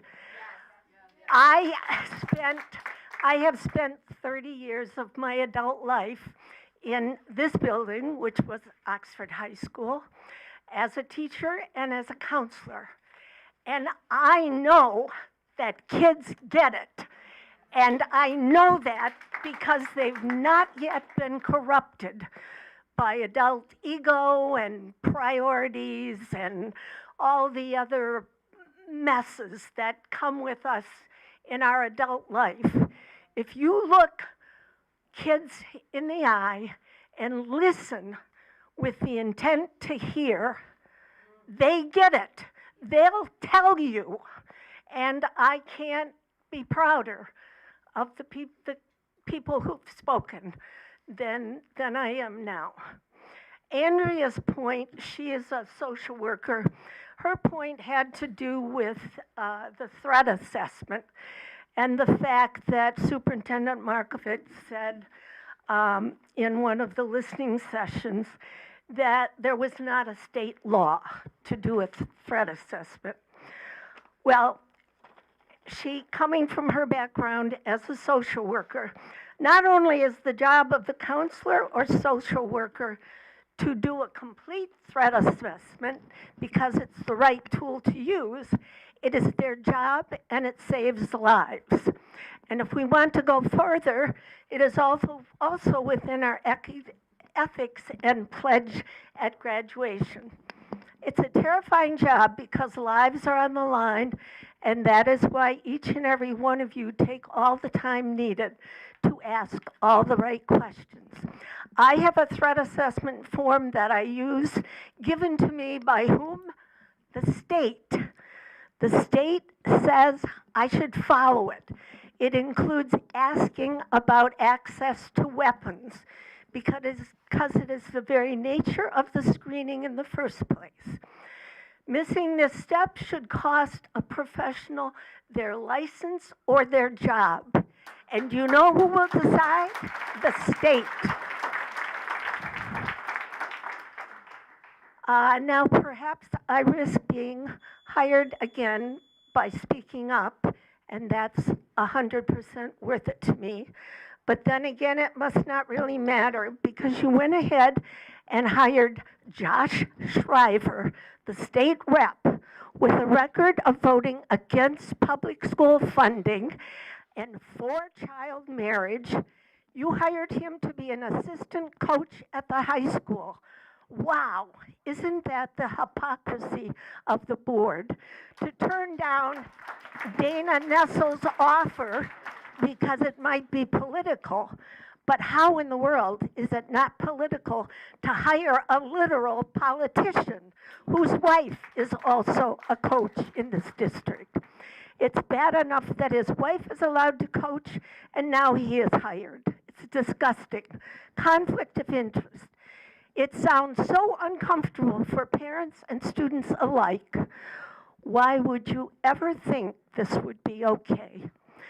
This district is disgusting, and at this point, I'm embarrassed that my kids go here. That's Andrea speaking. Thank you.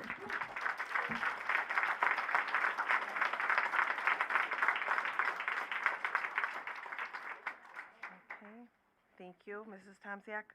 Laura Lucas.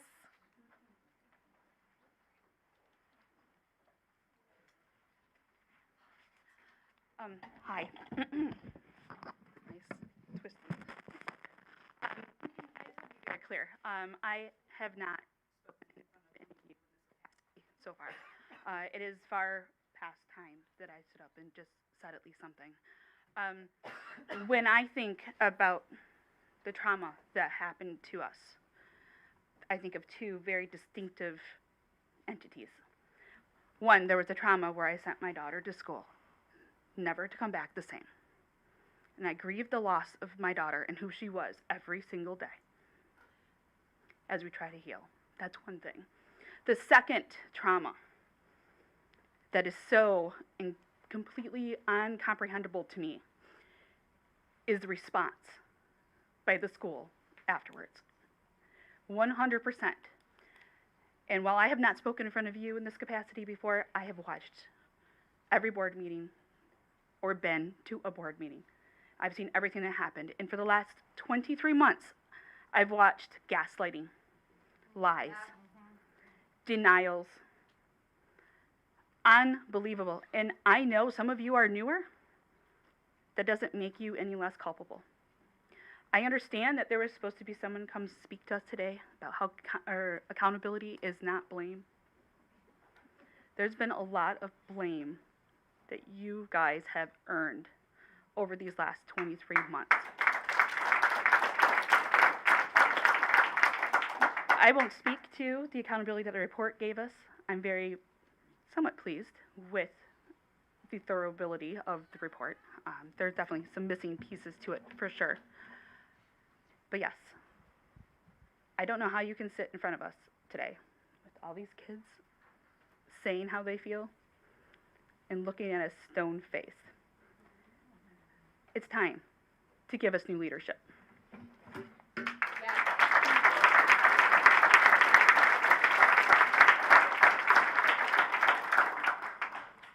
Thank you. Jill? Are you ready?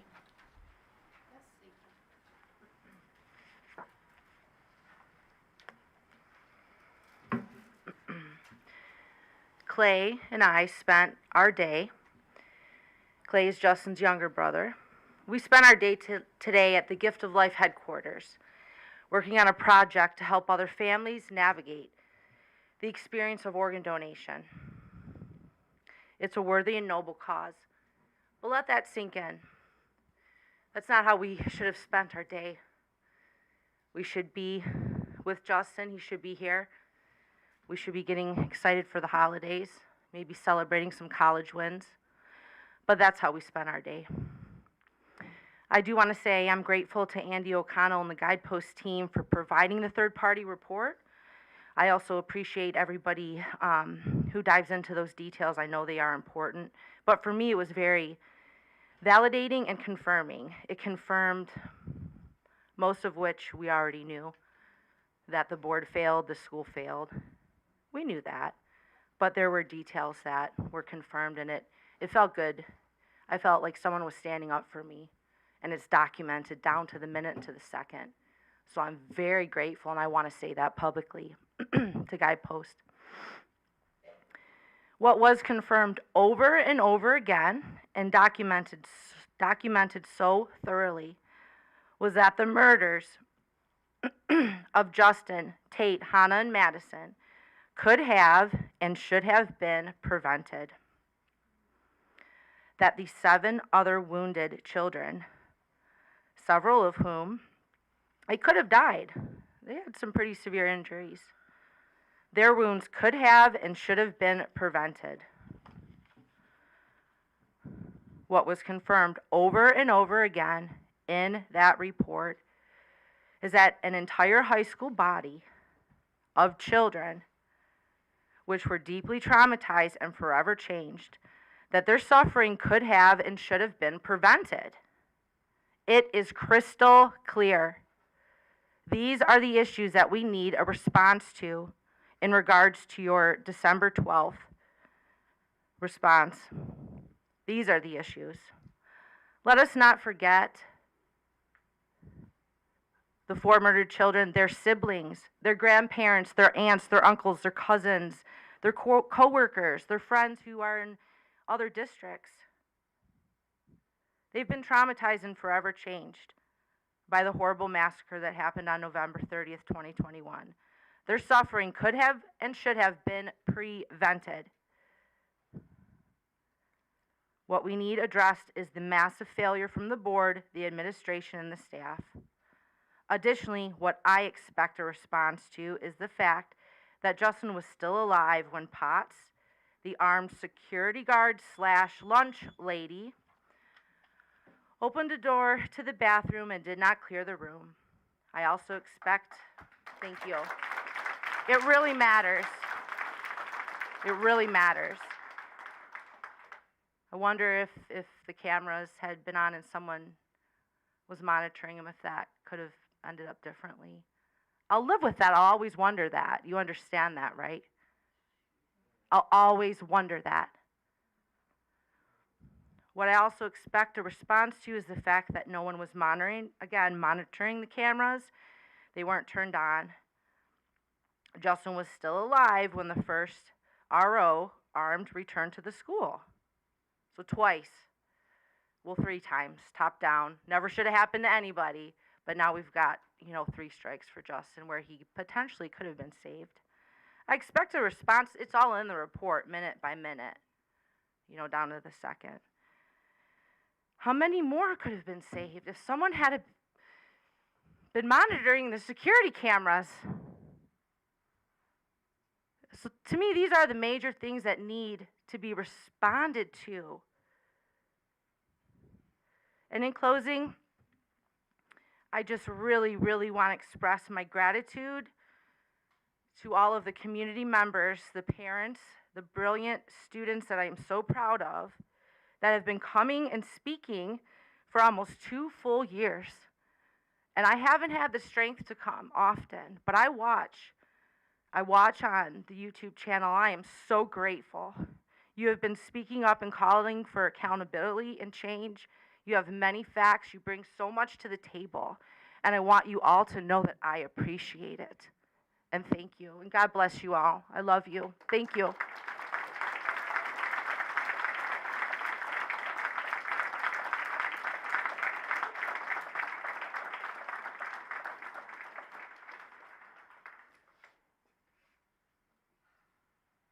Thank you. Andrea Jones.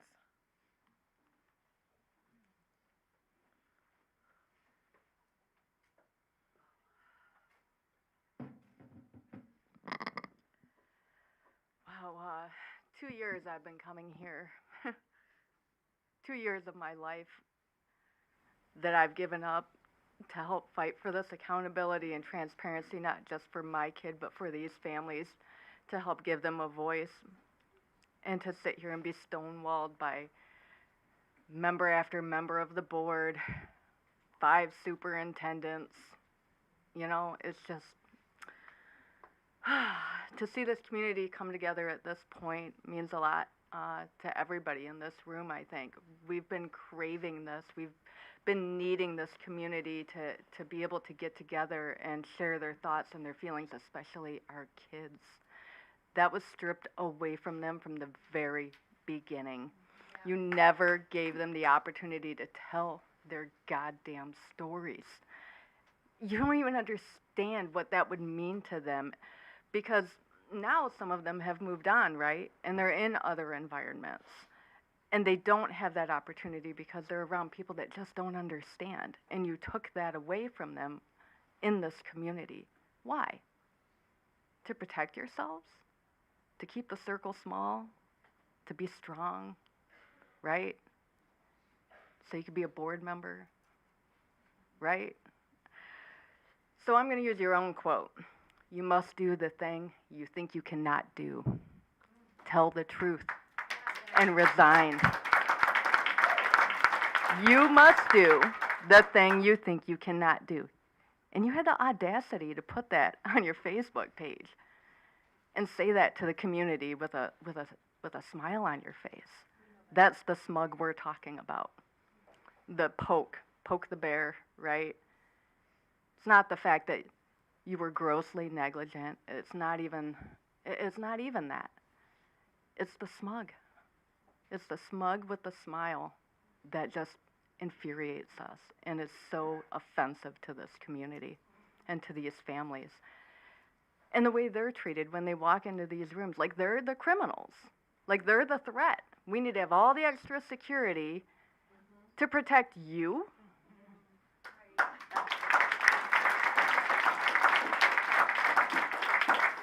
Why are you still here? That's my question. Why are you still here? We'd love to know. And to the new board members, you're only new for so long. We can only put the word new on it for so long. So are each and every one of you, quote unquote, new board members ready to step up and say they need to go? Otherwise, you're out too. Every one of you. Superintendent search. The criteria's changed a bit, hasn't it? Quite a bit. Actually, it hasn't changed quite a bit in the past 2 years. We've been saying it for 2 years. You just chose not to. So, that being said, you know, I'm sorry. It's rare I'm at a loss for words. I think everybody in this room knows that. But I am tired. I will say that. I'm tired. I'm sick and tired. Sick and tired of watching the attitudes, sick and tired of watching how our kids have been treated. I'm sick and tired of every time my son thinks he's moved forward and then something happens and he's set back and he has to start all over again. I'm real sick of that. And I think everybody else in this room is too. And then you sit up there and you shake your head, Heather, and you make your little snide comments and your little attitude. You walk up to me at my work like we're friends. Want to hug me? Really? You want to hug? You want to hug it out, Heather? I just said hello. Okay. That's what I said. I mean, I remember you trying to fight me outside of this building, or I'm sorry, it was the other building, not that long ago. So, we can do that anytime. Okay.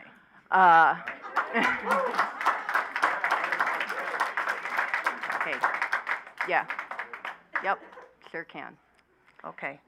So, let's get it done. Let's do the thing we think we can't do. Let's resign.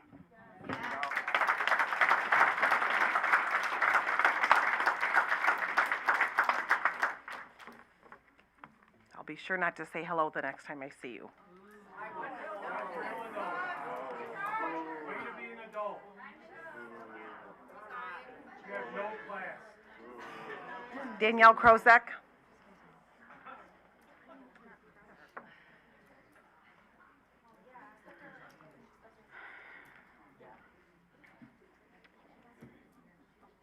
Quote, our investigation has revealed that had proper threat assessment guidelines been in place and the district threat assessment policy followed, this tragedy was avoidable.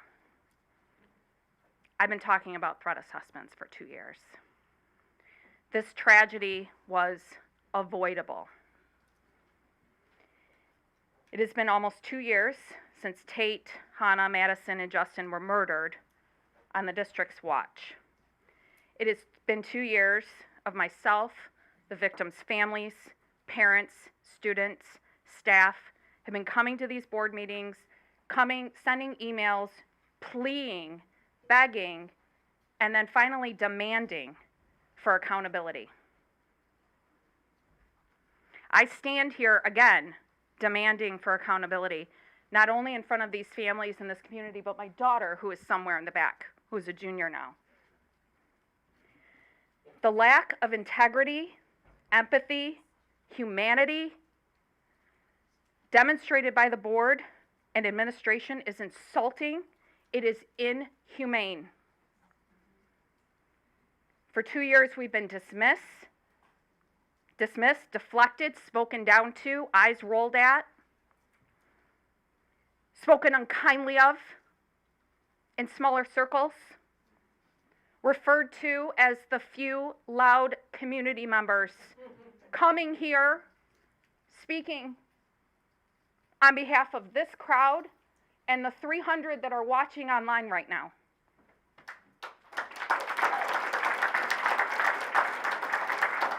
Meanwhile, quote, individuals at every level of the district, from the board to the superintendent and his cabinet to the OHS administration and staff, failed to provide a safe and secure environment, directly from the Guidepost report. So what are you waiting for? We've known this for 2 years. Yeah, we have 572 pages of details now, but you've known this for 2 years. Why do you choose, and it's a choice, to cause more pain and suffering? How can you let these families go through another anniversary of their child's murder and loss without coming forward with accountability? You are choosing to do that. I've read the report twice. I've created a timeline, timestamp timeline. I've done that myself. All of you know what you need to do. You claim to make trauma-informed decisions, and yet here we are with another insensitive and cruel decision. The silence is deafening. Accountability is looking into the eyes of these families and this community and your staff, the teachers, the parents, the students, and acknowledging your gross negligence.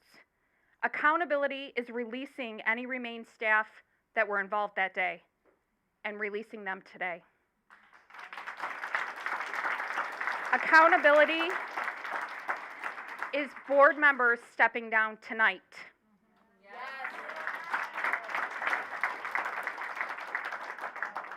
And Heather and Mary, if you're not willing to set your egos aside to step down, I am calling upon the new board members to call for a vote tonight to, at minimum, remove them from president and treasurer because they do not deserve to be in those roles. Yes. Accountability is demanding Guideposts to provide an updated report that includes all the follow-up questions from the sessions, from every single email sent to Guidepost and the district. It should include also 911 dispatch, police, EMS response time, because we know lives could have been saved or spared that day. These families, we all deserve a full accounting of that day, and you should be asking for that. How else are we going to learn from it? Finally, I will use this opportunity to call for action from the Oakland County Prosecutor, Karen McDonald, Attorney General Dana Nessel, and Governor Gretchen Whitmer. While I appreciate everything the prosecutor is doing to hold the shooter and his parents accountable, it's not enough. There's a third party involved here. Each of these public officials sees clearly the epic failure and negligence of this district. It is time for them to also break their silence on the report findings. Stop turning their back on these families in the community and take the necessary steps to step in and hold this district accountable. Thank you.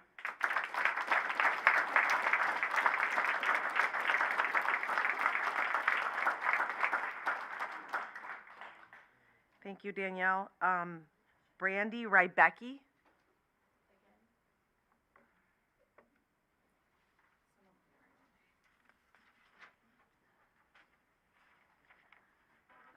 My name is Brandy Rebecki. I am a mother of a 7th grade student here at Oxford Middle School. I just want to talk about the mental health of the surviving students and the kids who walk through that high school every day, the kids that are in here, the kids that are in our elementary schools. In almost every school shooting in the history of this country, which is thousands of them at this point, students were not forced to return to the exact same hallways and classrooms where the shootings took place. In most of those cases, at least part of the buildings were torn down and rebuilt, if not the entire building just flat out demolished and built somewhere else. Yet, we have thousands of extremely traumatized kids walking the same halls where their classmates, teammates, friends, siblings were shot and injured or murdered. Coat of paint doesn't cover up traumatic memories. A hastily thrown together mural that both students and parents are not happy with, as indicated by the students, does not keep our children from having PTSD nightmares, PTSD flashbacks, and severe anxiety throughout the day. They are children. This is hindering the development of their brains. If you were in a heightened state of fear on a daily basis, could you effectively do your job? Could you effectively learn new things? Could you sit still, stay calm, not be easily upset by things? I highly doubt it, because I have anxiety, I've not been in that situation, and I can barely handle myself sometimes. I can't imagine how children are doing it. Fear heightens your cortisol levels. Heightened cortisol levels causes damage to your hippocampus, which your hippocampus is directly related to your ability to learn and retain new information. How are our kids supposed to learn and go on to college and go on to the next phase of their life if they are always scared? And yet, we sit here and expect them to meet their normal academic standards, not miss school, have healthy social interactions, while either walking the halls where a preventable tragedy took place, or by having heavy security in place, or by them just knowing that they're going to move on to that building eventually, because there are middle school kids that know that they're going to be there within the next couple years, and they are scared as well. I live right between the fire station and the police station, and I work from home 3 days a week. Every single time I hear those sirens start up, I panic. My child should feel safe in this building. I should feel safe sending him here, where I noticed on curriculum night that most classrooms don't have windows and only have one exit or entry into there. Seems a little unsafe in my opinion. However, when the school board and administration have dropped the ball so many times and we still don't have a good answer or good plan to move forward, I can't help but fear the worst, especially when we inevitably have to reduce the support staff when the district loses that $12 million per year grant next year. The fact that for 34% of people reached out to by Guidepost even cooperated is insulting to the students, to the memory of the students. I'm almost done, so. And the fact that we paid $3 million for that, for 65% of people not to respond, when we could have easily gotten a free investigation, I mean, tax dollar paid for, but through the Attorney General's office, and we could have used that $3 million. We could have used that $3 million to get a new learning environment for the kids that are traumatized, that have to go to school every day. I was told by another parent that his daughter was told the report isn't the full truth, which actually, Giselle spoke earlier, so she spoke on that. If that's not the truth, then what is it? And when will we get it? when this board's replaced by a completely new slate of people who actually care about the children and the families in this community. Because if that's the case, you need to resign now. And let those of us that actually care about healing this community and putting all of our children's best educational and social emotional interests at the forefront take the seat and make a change. Because it doesn't look like it's coming from you guys.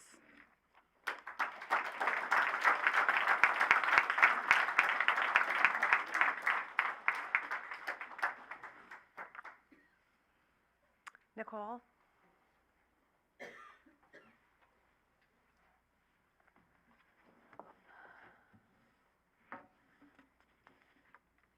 Can everybody hear me? Yes? Okay. Good evening. The last few days has been voicing around impact and impact statements and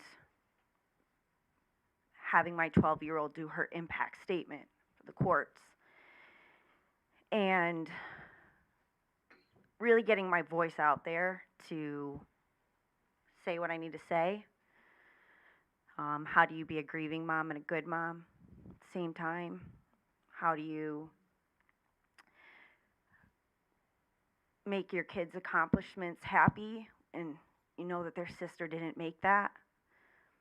So this is my impact statement to you guys, because I'm not sure what the outcome will be after this meeting, so I want to make sure I get mine done now. It's been 714 days since I held my daughter, laughed with her, kissed her, listened to her jokes, or heard her say mama.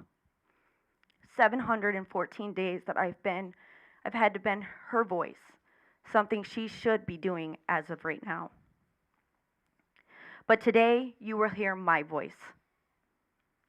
I have kept pretty low key, not came to many meetings, stayed mostly out of the public eye, and since moved away from a home that I've loved.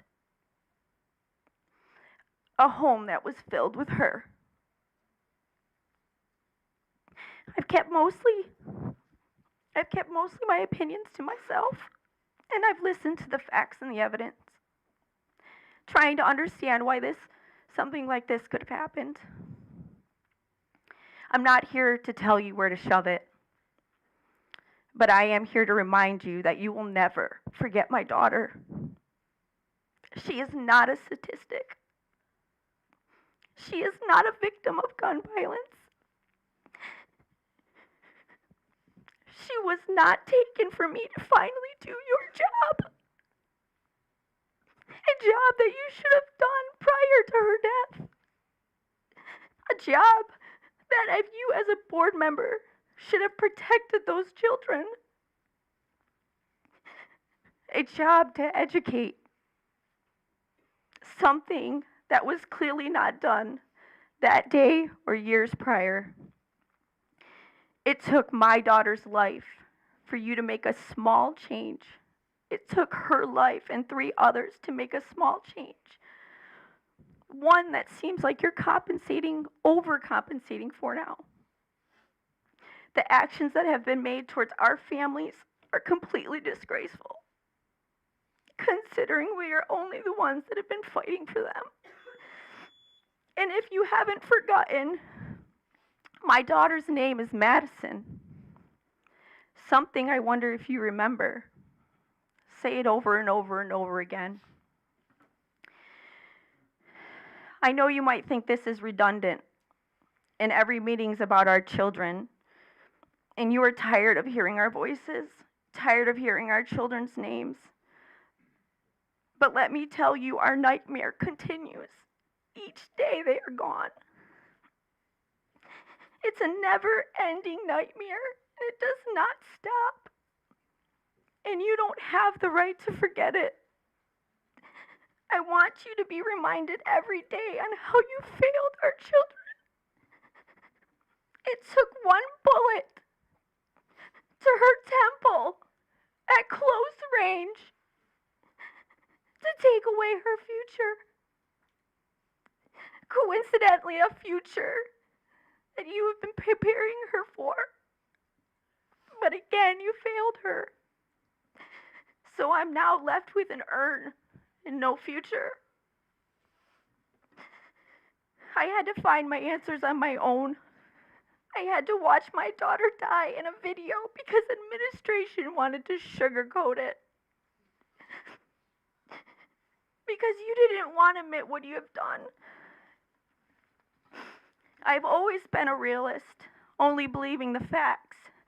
Well, the facts and actions of that day are now public. So where do you intend to hide now? I couldn't even get a straight answer the day if anybody was even with my daughter. But this report provided that. A Lake Orion chief of police, Harold Rossman, stayed with my daughter and performed CPR on her. Something I didn't know.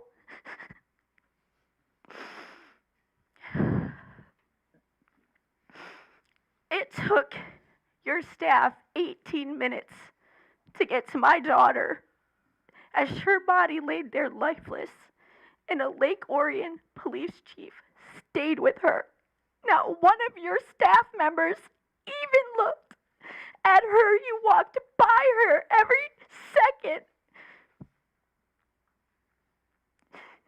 Instead, I was held away from her, not able to say goodbye. And I had to identify her, and the next day through a steel door in a small window. I don't wish that pain on any parent.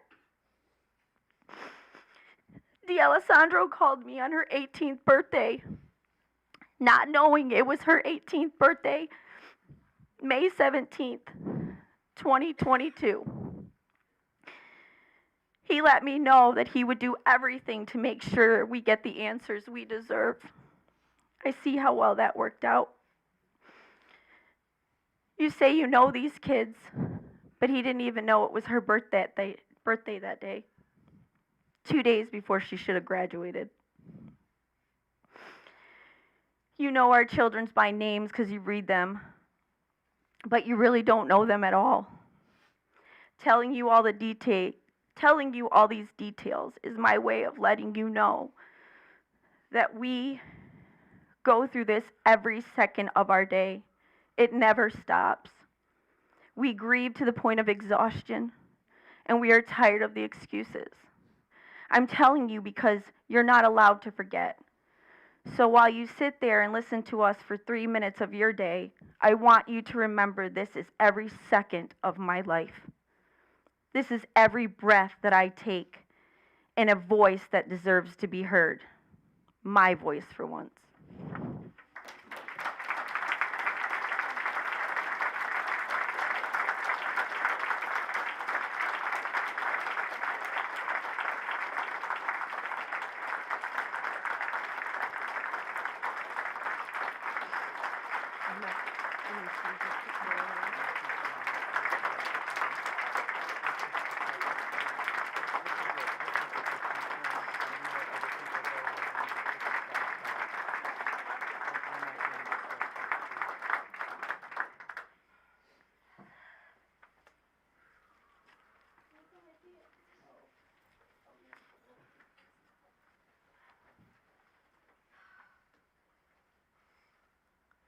Thank you, Nicole.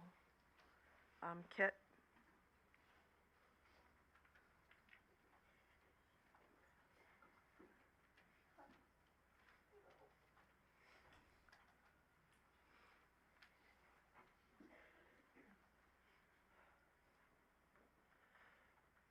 I almost don't know how to follow that.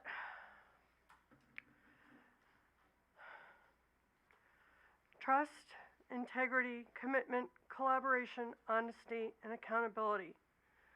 These are the values that this school board claims are important to them and that they want to teach our district. They want our children to learn to live by. Commitment and collaboration are the two I'm going to focus on right now because everybody else has pretty much hit everything else. Actually, it goes with honesty too. You all have a great commitment. You have a commitment to the school district to do the right thing. what I have seen is a great commitment to collaborate, to be dishonest, to fail everyone day in, day out by not doing the right thing and resigning. This is only the second time I have seen emotion out of any of you. One of you fails to show emotion ever. And I'm going to put it really personal to that one. Mary Hanser, how would you feel if you were on our side and it was Angelina or Ethan that was taken from you or had to live and walk through that hall every day? You have the advantage that she was the last one and had graduated already. But you know what? We all have kids still in the school. A lot of us don't have the opportunity to actually go to a different district. I should have my kids in a different district. I chose Oxford because it has better opportunities for my children. It also had the ability for my child to not be bullied and potentially killed. Your commitment and collaboration to avoid accountability and responsibility for the actions that happened that day are appalling. I read the report, names and everything just blur in my face now. The people who were in that office that day with that shooter and his family and handed him back his backpack. He didn't have to do any of that damn stuff in your EOP or required by law. All he had to do was use common sense and look in the damn backpack. Why do any of you still have a job when we have 4 children dead, 7 other people were shot and injured, almost killed, and have to live with this every single day? I will say this very clearly. 2 of you have blood on your hands and you're never going to remove it.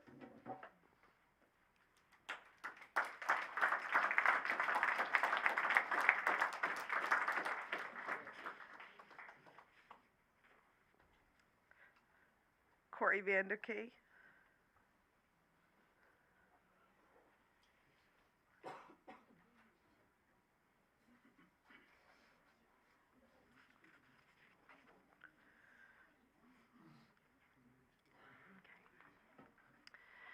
What I want is public accountability.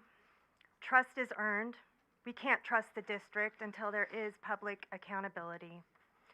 The district was responsible for keeping Madison, Tate, Justin, Hannah, and all of the other OHS survivors and students safe and secure, but failed to do so. The district needs to stop acting like the tragedy was a random, unavoidable event. It was preventable. Especially if staff would have followed the district's policies and used the district's threat assessment form that was available on the district's website. It was being promoted. We were promoting this. We were saying we were safe, and we weren't. And that's why it's hard for me to believe that we are safe, because it's just the same rhetoric. There were significant failures and negligence, which is just a level of care that a reasonable person would have under the same circumstances. We know there was leakage. We know there were staff who were concerned. We also know that some people at the school who held positions of increasing responsibility failed to do their job. If someone would have taken this kid more seriously, this could have been prevented. The warning signs were there to prevent what took place. Those directly involved with the shooter are the same people who failed to follow practices and policies that were already in place to avoid these types of tragedies. It's unbelievable, unacceptable, and it's unforgivable. Everyone involved needs to apologize and resign immediately. Only then can some healing begin.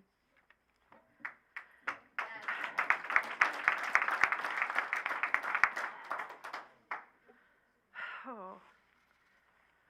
I want resignation of board members. Hanser, Schaefer, you were on the board before and after November 30th when concerns were raised to the board, about the district's threat assessment policies, guidelines, and practices, and whether they were followed. These concerns were brought to you. You were there, you were working. No cabinet level administrator accepted responsibility for ensuring that the district's threat assessment policy was being implemented correctly, and that caused a serious breakdown. Ms. Hanser, Ms. Schaefer, you must resign tonight. I don't understand why you're sitting here, because I get,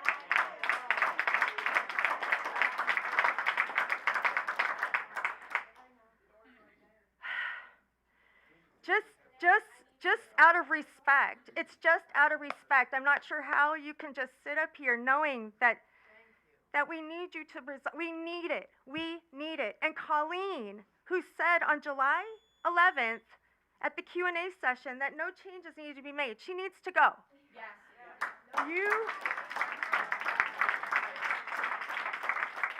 You failed to hold our superintendent accountable. He failed to hold, it goes all the way down the line, accountable. Your part in helping these families to heal is to resign tonight. And then quickly, I know that my time is up, but I want approval for the guideposts to update the report.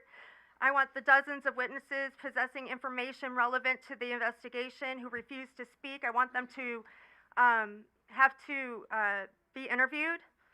And I was going to put release, but I want the firing of Wolf, Ejak, well, he's gone, but Hopkins, tonight would be nice. They didn't escalate the shooter's conduct to the principal. I just don't. How are they still here? How is? And let me just. This is just a short list, and it's really short. But there were multiple emails from teachers regarding his behavior. There was multiple homework assignments with drawings. A teacher told Hopkins he seems sad. He is seen with bullets in class. He looks up ammunition in class. He watches violent videos in class. He had stopped turning in any assignments. He doesn't interact with students and staff. A half-done investigation into the Birdhead that should have yielded a list of students who entered the bathroom. The backpack was not searched. He was not asked about access to weapons, was not asked about his journal when his father mentioned it. He was kept in school and no one was watching him. No one was watching him. He walked back to class on his own, by himself. He walked back.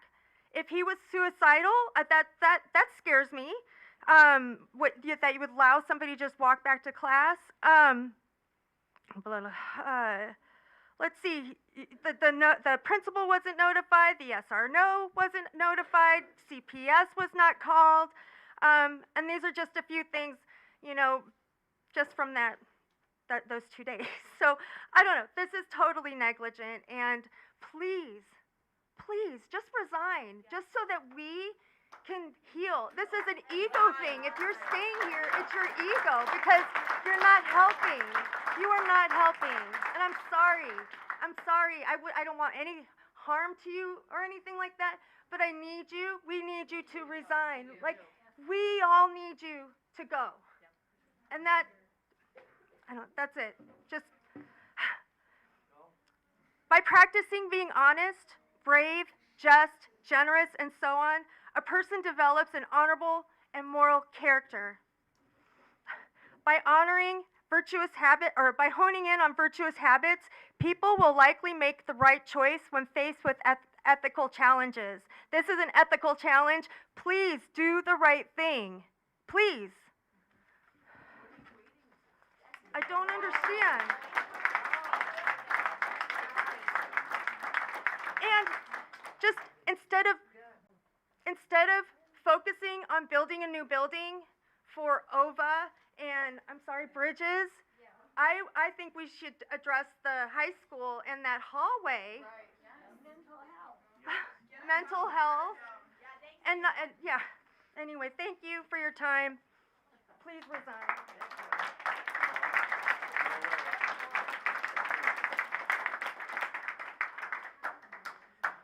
Renee Upham.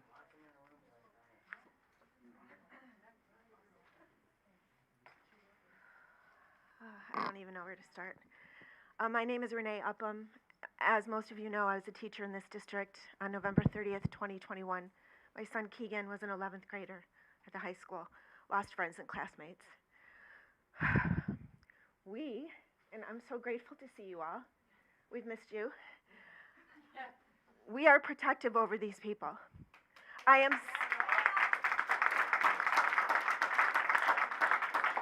It has broken my heart to see how they have been treated. I lose sleep at night over it. We're probably going to move because of it. It is outrageous how these families have been treated. I have 3 quick things. First, while I appreciate the words, Heather, and the apology, it's 2 years too late. Yes. Okay? We have sat here for 2 years, many of us, and we have pleaded with you for information. It did not have to come to this. These people sitting here right now and speaking to you, you put them here. You have forced these conversations. We did not have to come to this. You caused this. Second, in the spring, before my son walked across the stage at Pine Knob with his friends, I came and I asked you to please tell them what happened to their classmates and their friends, to please own it and to please make amends for it. You let those kids, my son, go to college knowing that something devastating was perpetrated upon them by the shooter, by his lousy parents, and by the school district.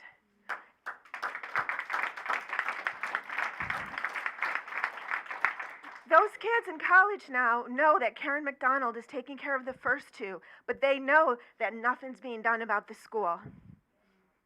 And they've lost faith, they've lost trust. My son will say his kids will never go to public school. When my son went to Michigan State and he got accepted, the first thing he said to me is, I hope no one asks me where I'm from. He will not tell anyone where he's from.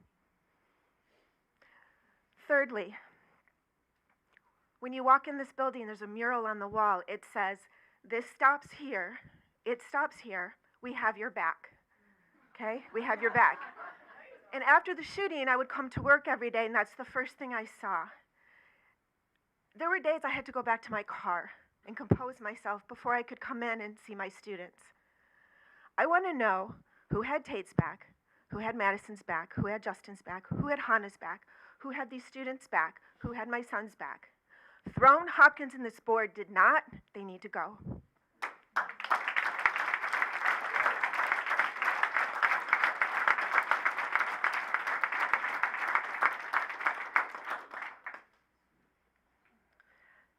I'm not sure if I'm pronouncing this right. Is it Aileen Meyer? Did I say that right? Yes, thank you. The beginning of the meeting tonight, you guys started off by talking about some firms that you're considering for the superintendent search. I think it's really cute that you all have apparently done a great deal of research to select a firm that will help you select our next superintendent. More so, in fact, than you seem to be able to do when you were researching and investigating events surrounding the tragedy of November 30th and the district's role in that tragedy. But at any rate, I just added that at the beginning, so I'm going to start with my notes now. On June 14th, I came to a school board meeting to share some insights that I gained by viewing court proceedings firsthand. I researched, investigated, and drew conclusions for myself. The following week, the president of the OEA submitted a guest viewpoint in the Oxford Leader. In his article, he made blanket statements that took a stand to defend key players in this tragedy. It is important to note that he did so as a community member, but also as the president of the Oxford Education Association.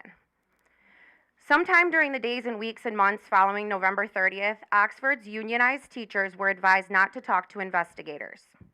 This point was made evident in the guidepost reports. If the president of the OEA, the voice of the teaching community, is going to go public with his personal opinions regarding the tragedy, how possibly could anyone in his bargaining group feel safe to speak if their opinions differ? Or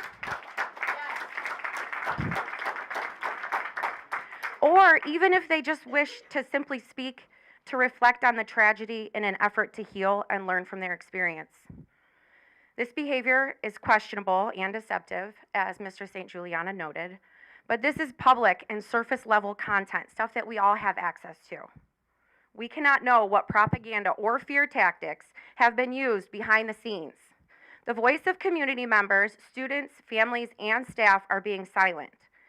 My name is Dr. Aileen Meyer, and I have been a member of the Oxford community for almost 40 years.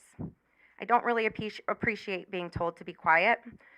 So I'm going to use my time here tonight to address 3 Ps.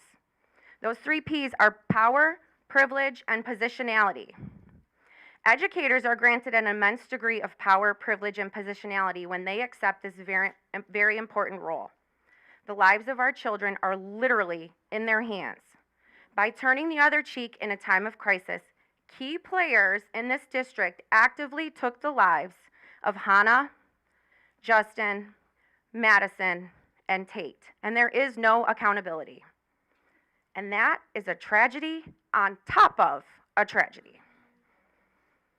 I'm sorry that my words on June 14th hurt the feelings of some key players, but those were just words, and if you think words hurt, just imagine how the actions, the physical actions, both taken and not taken by educators in this district have hurt, crushed the families of Hannah, Justin, Tate, Madison, and countless others. Here we are almost 2 years later. It is time for this board to use their power, their privilege, and their positionality that you all have been given to do the right thing, to help the community heal, and to hold each other accountable. Here we are almost 2 years later. There's still no transparency. We're still saying the same things in these meetings, asking the same questions, receiving, thank you, Heather, once again, for the same empty apologies. Ignorance is not an excuse. As gut-wrenching as it is, what's done is done. And now, what we're left with is a teachable moment. Demand the truth so there can be healing, but also so that November 30th doesn't happen again in another community. Thank you.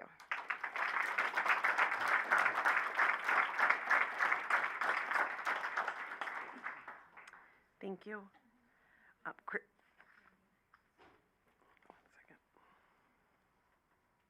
Christine Payne. Oh, she's coming.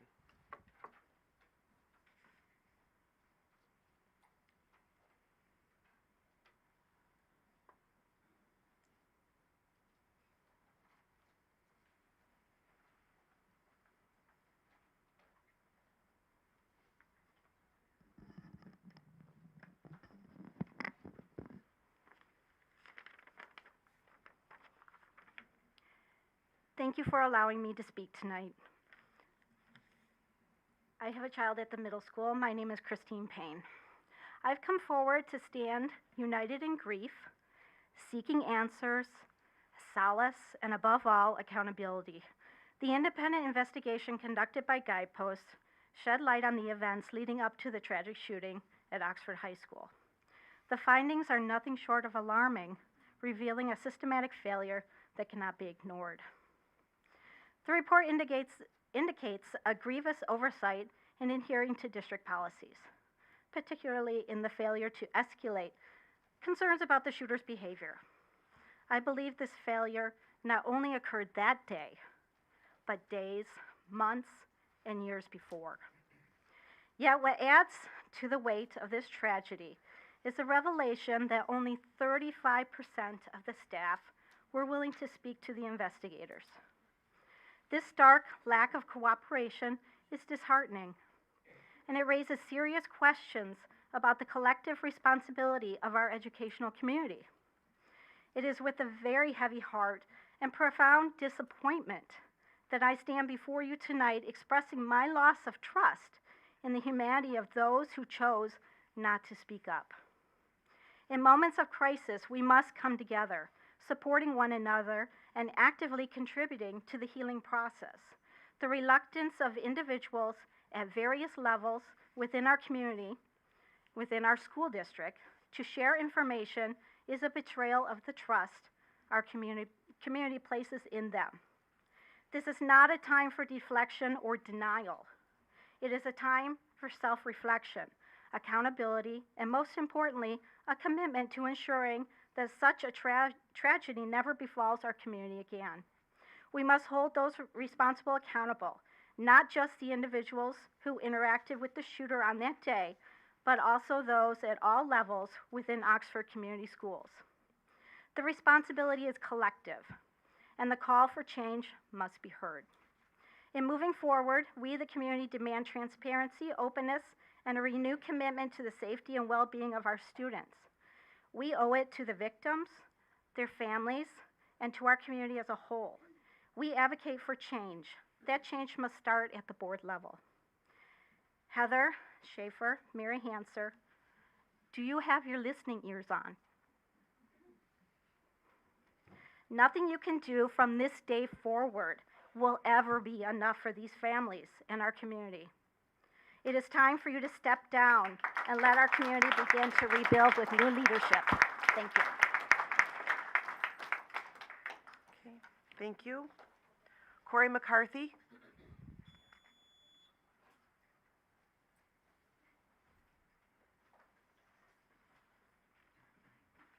Is she maybe not here? Or she may be way in the back. While we're waiting for her, could you just step down right now and save us a lot of time?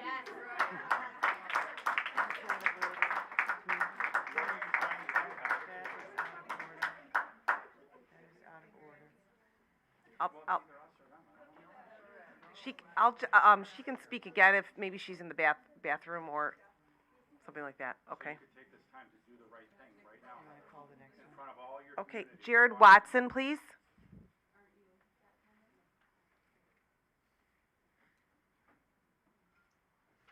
No, I think he's coming.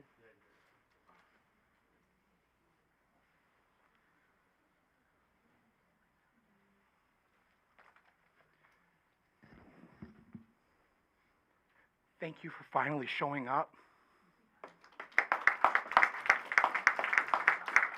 Every time we come to something, we pray, Lord, let that be the day that the community showed up. Because it's hard to stand here alone for 2 years against this. And shame on the rest of you that didn't. Buck said it best. What if this would have touched your household?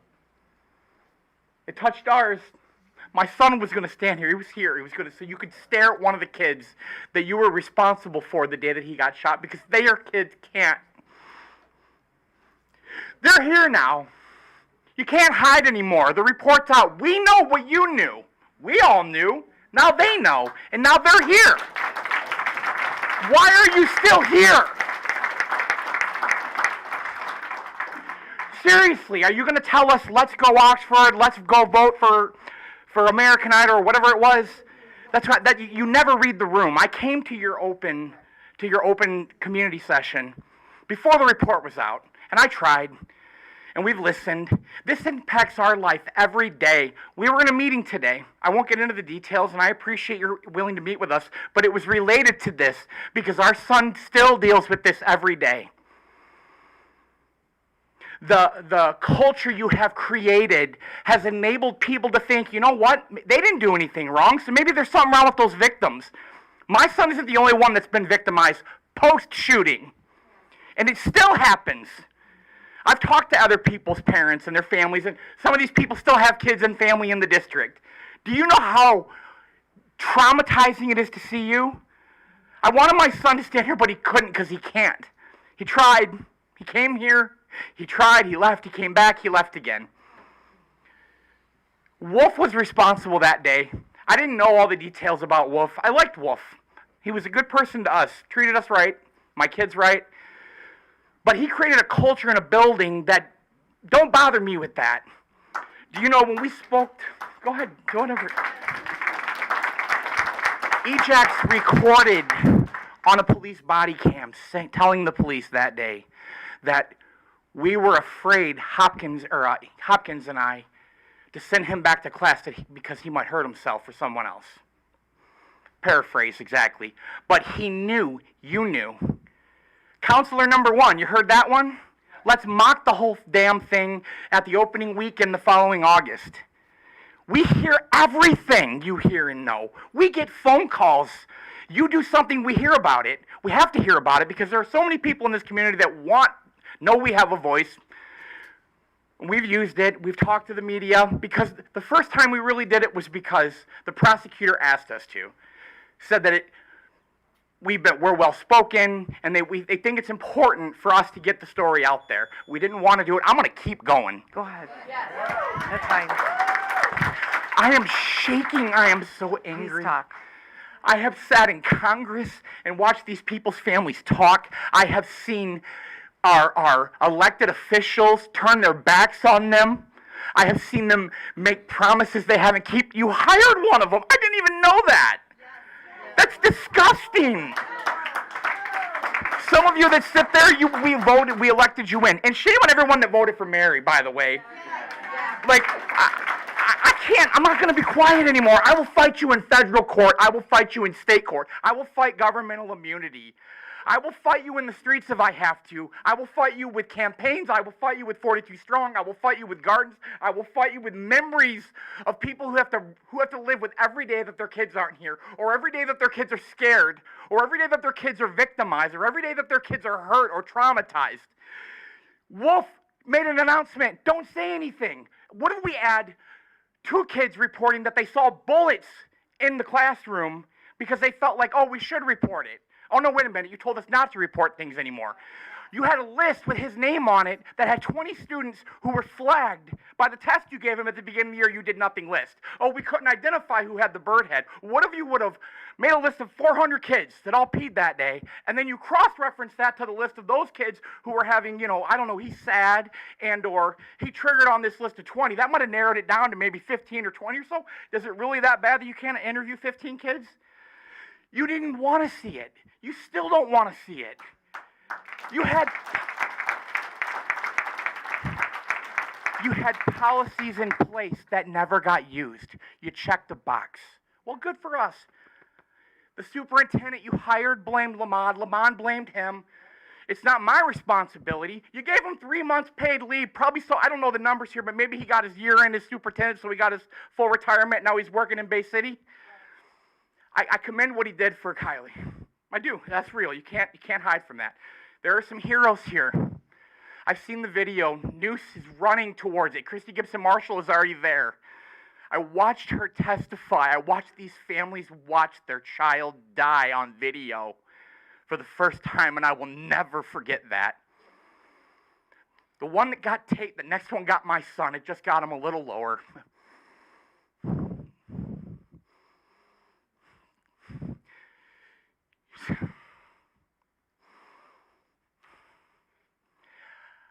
I don't want to be here anymore, but I will fight you till the day I die. I will fight against this because no one else will. We needed you after the shooting. You weren't there. 7-0, 7-0, 7-0. It's not like you voted once the other way. You don't even have your own thoughts. You think, what are you doing here? Like, seriously, leave. I mean, your apology means nothing now. It means nothing. Have you read the report? Have you read the report? All these closed sessions where your buddy Mullins is in here and we're out here and you're making us wait and we're here till 10:30, 11, 12:30. Just waiting for our moment, and then you cut it from 5 minutes to 3 minutes, and you take your little notes, and whether it's Donnelly or Dan or you or whoever, I don't care anymore. Or if it's you, because I went to your hearing to see what your platform was. What have you done? What have you done? I know you're doing stuff. I've seen it. I know you're doing stuff. What are you two doing? That's 4-3. You're all new. You all ran on what you said you would do differently. What's different? And I'm not talking about now, Because you can't have a now without a then, and without a then we can't heal, and we can't heal until the wound closes, and the wound can't close until you actually stand the hell up and say, well shit, I screwed up. It happened on our watch. We're sorry. I'm gonna resign. I'm gonna resign. I'm gonna resign. You never should have been here to begin with. Nothing needs to change. Are you kidding me? I know about your past and all the other crap you dealt with, but we're not talking about that today. We're talking about, it's 14 days, 16 days to the shooting. My son will stand up on December 8th and read a statement that he agonized over to make sure that the person who did that to him and stole these 4 children's lives will never spend another day free. And he still might get out because, hey, we're reintroducing term limits, or not term limits, get out for good behavior in our, but we'll fight that too, by the way. But the report's here. You have nowhere else to hide. There are no more closed sessions. We know. And we only know part of it because you again failed to step up and force someone like Hopkins to testify. I mean, seriously, why does he have a job? EJAC at least gave us the courtesy to quit, right? Okay, he's out. The person you replaced him with isn't doing a much better job, okay? I can show you an email he sent us back in regards to something we came to him. Shame on us for trying to trust again. But I'm done trusting. I don't have a choice. Well, why don't you take your kids somewhere else? Where am I going to take them where they still do things where he feels safe? Where all his friends are that actually went through what he went through. Where he can get the IEP that he needs, which is why we came to this district to begin with. Go to a Christian school. Christian schools are all in districts that have really poor secondary services, okay? That's just the truth. You go to Oakland Christian, they're in Pontiac. That's not fair. Why should he have to go backwards so that you guys can have your way and continue to just hide all the truth and hide all the things that you've done? Why don't you leave? Why don't you give us our district back? Why don't you let us actually heal instead? I mean, seriously, do you not understand what you do to us? Do you really not understand? Are you really that ignorant? This is your day of reckoning. And you still stare at me with that same stupid smirk. As if like you don't give a crap. Are you even a human being? Because I cannot fathom it. You can roll your eyes and laugh and do whatever you want. Until you've walked a day in my shoes, you don't get to judge me. Yep, I'm losing it a little bit. It's been almost 2 years. Here I am. I stand with these people, and I have stood with them, and I have cried with them, and I will continue to stand with them. My son was going to stand here because he can, and I can hug him, and I can hold him, and I can love him, and I will deal with every problem we have to deal with as a result of your bad decisions because he's still here. That moment ended for them. It's over. It was preventable. At least we'll have had a policy in place that checked for instrumentality. In his suicide case, where you guys claim you were worried about self-harm, he didn't follow that policy for instrumentality, right? He didn't ask the question. He still has a job. You've put him with more at-risk children. I mean, really, do I have to sit here and say to you, what the hell are you thinking? Right? Do the right thing for once. How you've had so many opportunities to do the right thing. You have had so many. I appreciate what you're trying to do. I do. I mean it. I think you're sincere, and I believe you. You're leaving shortly. You have some sway here. Please use it. You have a 4-3 majority. Use it. Please. It's why I voted for you. Hopkins, fine. Wolf, and anybody else that we don't know about. Yeah, our security guard lunch lady. I thought it was a drill. Yep. You can see the blood from the dead one when you open the door. And if he wasn't dead yet, that's even worse. And I'm pretty sure the report said he wasn't. I'm done.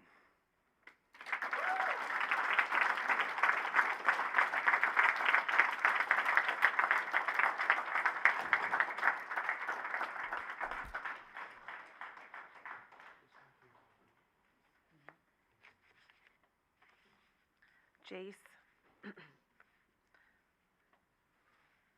Jace McCarthy.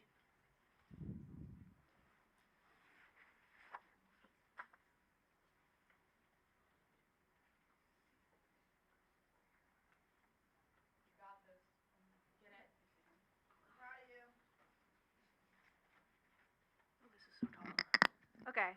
I just want to take a moment and talk about that cute little speech Heather gave, and I want to point out some words. Actions speak louder than words.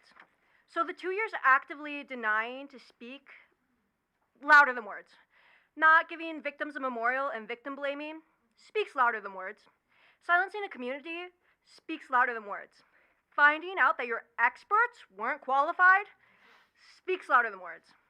Hiding in hours in closed session speaks louder than words. Not resigning after Tom and Corey speaks louder than words. A year after my graduation, my friend told me nothing has changed. It is like they're waiting for another shooting. That speaks louder than words. That was said after Hannah's basketball memorial game. So tell me why, after that guidepost report just came out, we're officially using evolved after school hours. Don't get me wrong.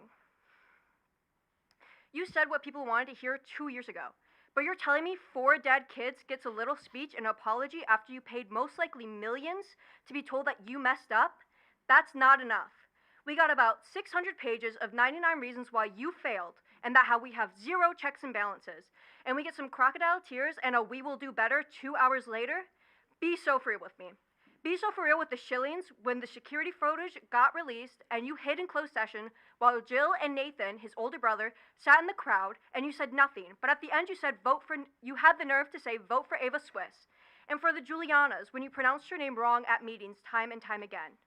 To Buck when you told him that his time was up when he was speaking about his dead son. And to the Baldwins when you have forgotten to mention her name multiple times during a meeting. Thank you.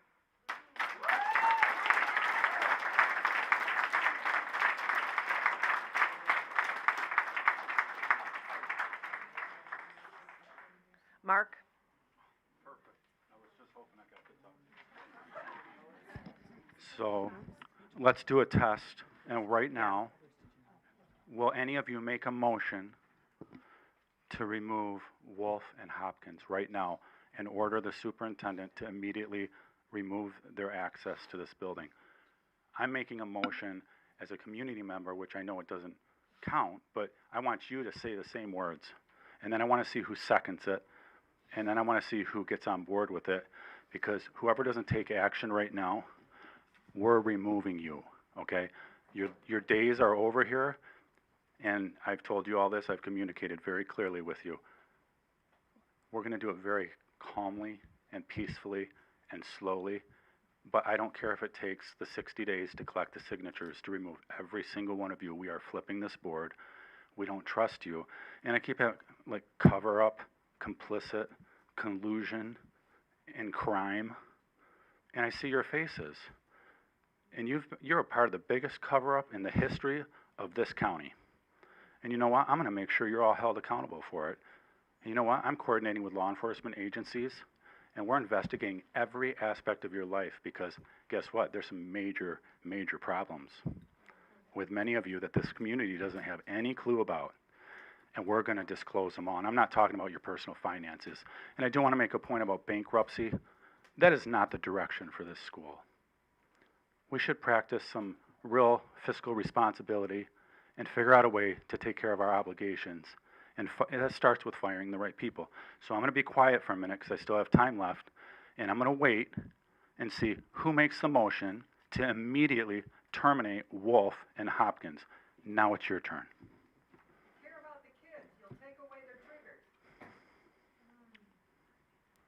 You're a sworn officer, James Summers, sworn to serve and protect. And this whole community is telling you that you swore an oath to serve and protect us. So you should turn your badge in if you can't do this. You don't care about this community either. Speak up and make the motion, one of you, now. We can't make a motion to remove an employee. No? We can recommend to the superintendent that we have a closed session to talk about personnel A matters. closed session. Boo. Guess what? Guess what? First thing we're gonna do when we get you out of office is we're firing Vicky. Vicky, have you ever heard of Aunt Lydia?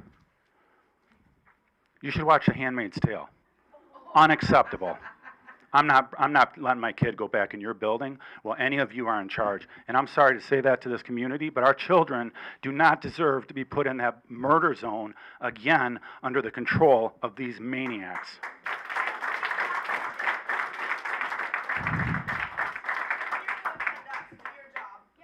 $3 million you spent to cover up your crime. And on page 5, just in case everybody wants to know of the report, this is what you paid $3 million for.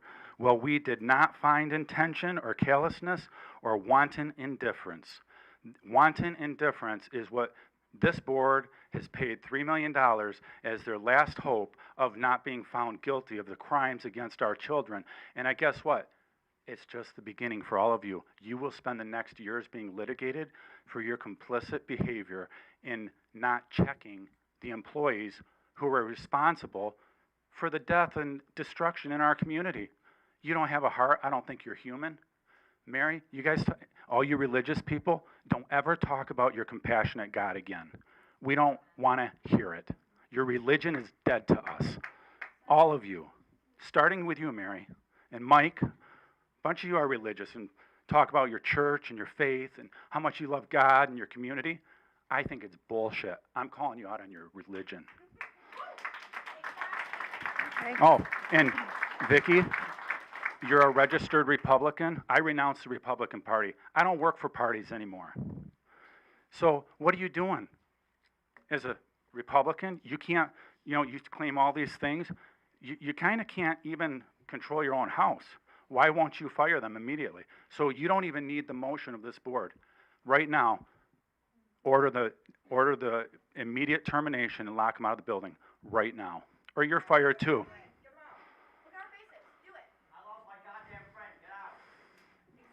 Vicky, this is not going to go well for you or any other board member who sits here in silence. We are going to drag you out. Mike, you think it's a game? Well, you sit there so stoned, I'm trying to figure out what's going on with you. You need to understand that if this becomes unruly. This is not, it became unruly 2 years ago when our children were murdered in your hallway. I am going to ask the president to recess the meeting. I would like to One moment, please. If I could have the House for one moment. I would like to hear. Please. I would like to hear the other speakers. This is being disrespectful. This is being I think right now, I think everyone wants to hear what I've got to say. If we could just be quiet for a minute, please.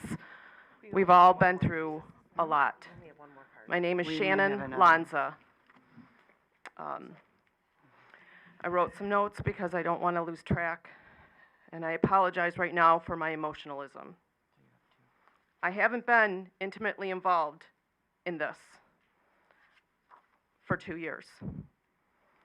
I have a couple of reputable sources that fill me in on a need-to-know basis. I am not allowed by my daughter, a senior here at the high school, to wear or represent anything that says Oxford or Oxford Strong. It's too traumatizing. I can't have a sticker on my car. I can't wear any of my t-shirts. My one daughter was a varsity cheerleader for 4 years here. I have a lot of Oxford stuff in my house. We talk and we teach our children about Abe Lincoln, right? About George Washington. It isn't weird. Does anybody think that's weird? It's normal. We don't get uncomfortable talking about them. Dang, we even have a holiday for them. Let's go get a sale. I never attended until today. I was drawn here, and now I know why. I've always had a question, though. From the very beginning, I've had a question. What would happen if a high school student was watching porn on their phone? Would that student be sent home without regard to the parents' schedules? For porn. Does porn kill somebody? I am a parent who speaks from experience. I have buried 2 children. Now you know why I watched from a distance. Both times there was no regard to my schedule. In 2 days will be my son's 23rd new birthday. I know why I'm here this week. Let me just tell you, it doesn't go away. Abe Lincoln doesn't go away. George Washington doesn't go away. You don't ever get over it, as the world wants to put in quotations. When is she going to get over it?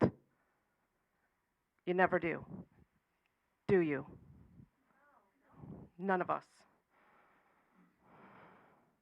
People made me feel uncomfortable for talking about my children. Months later, years later. Why? My children existed. My children were important. And so are these kids.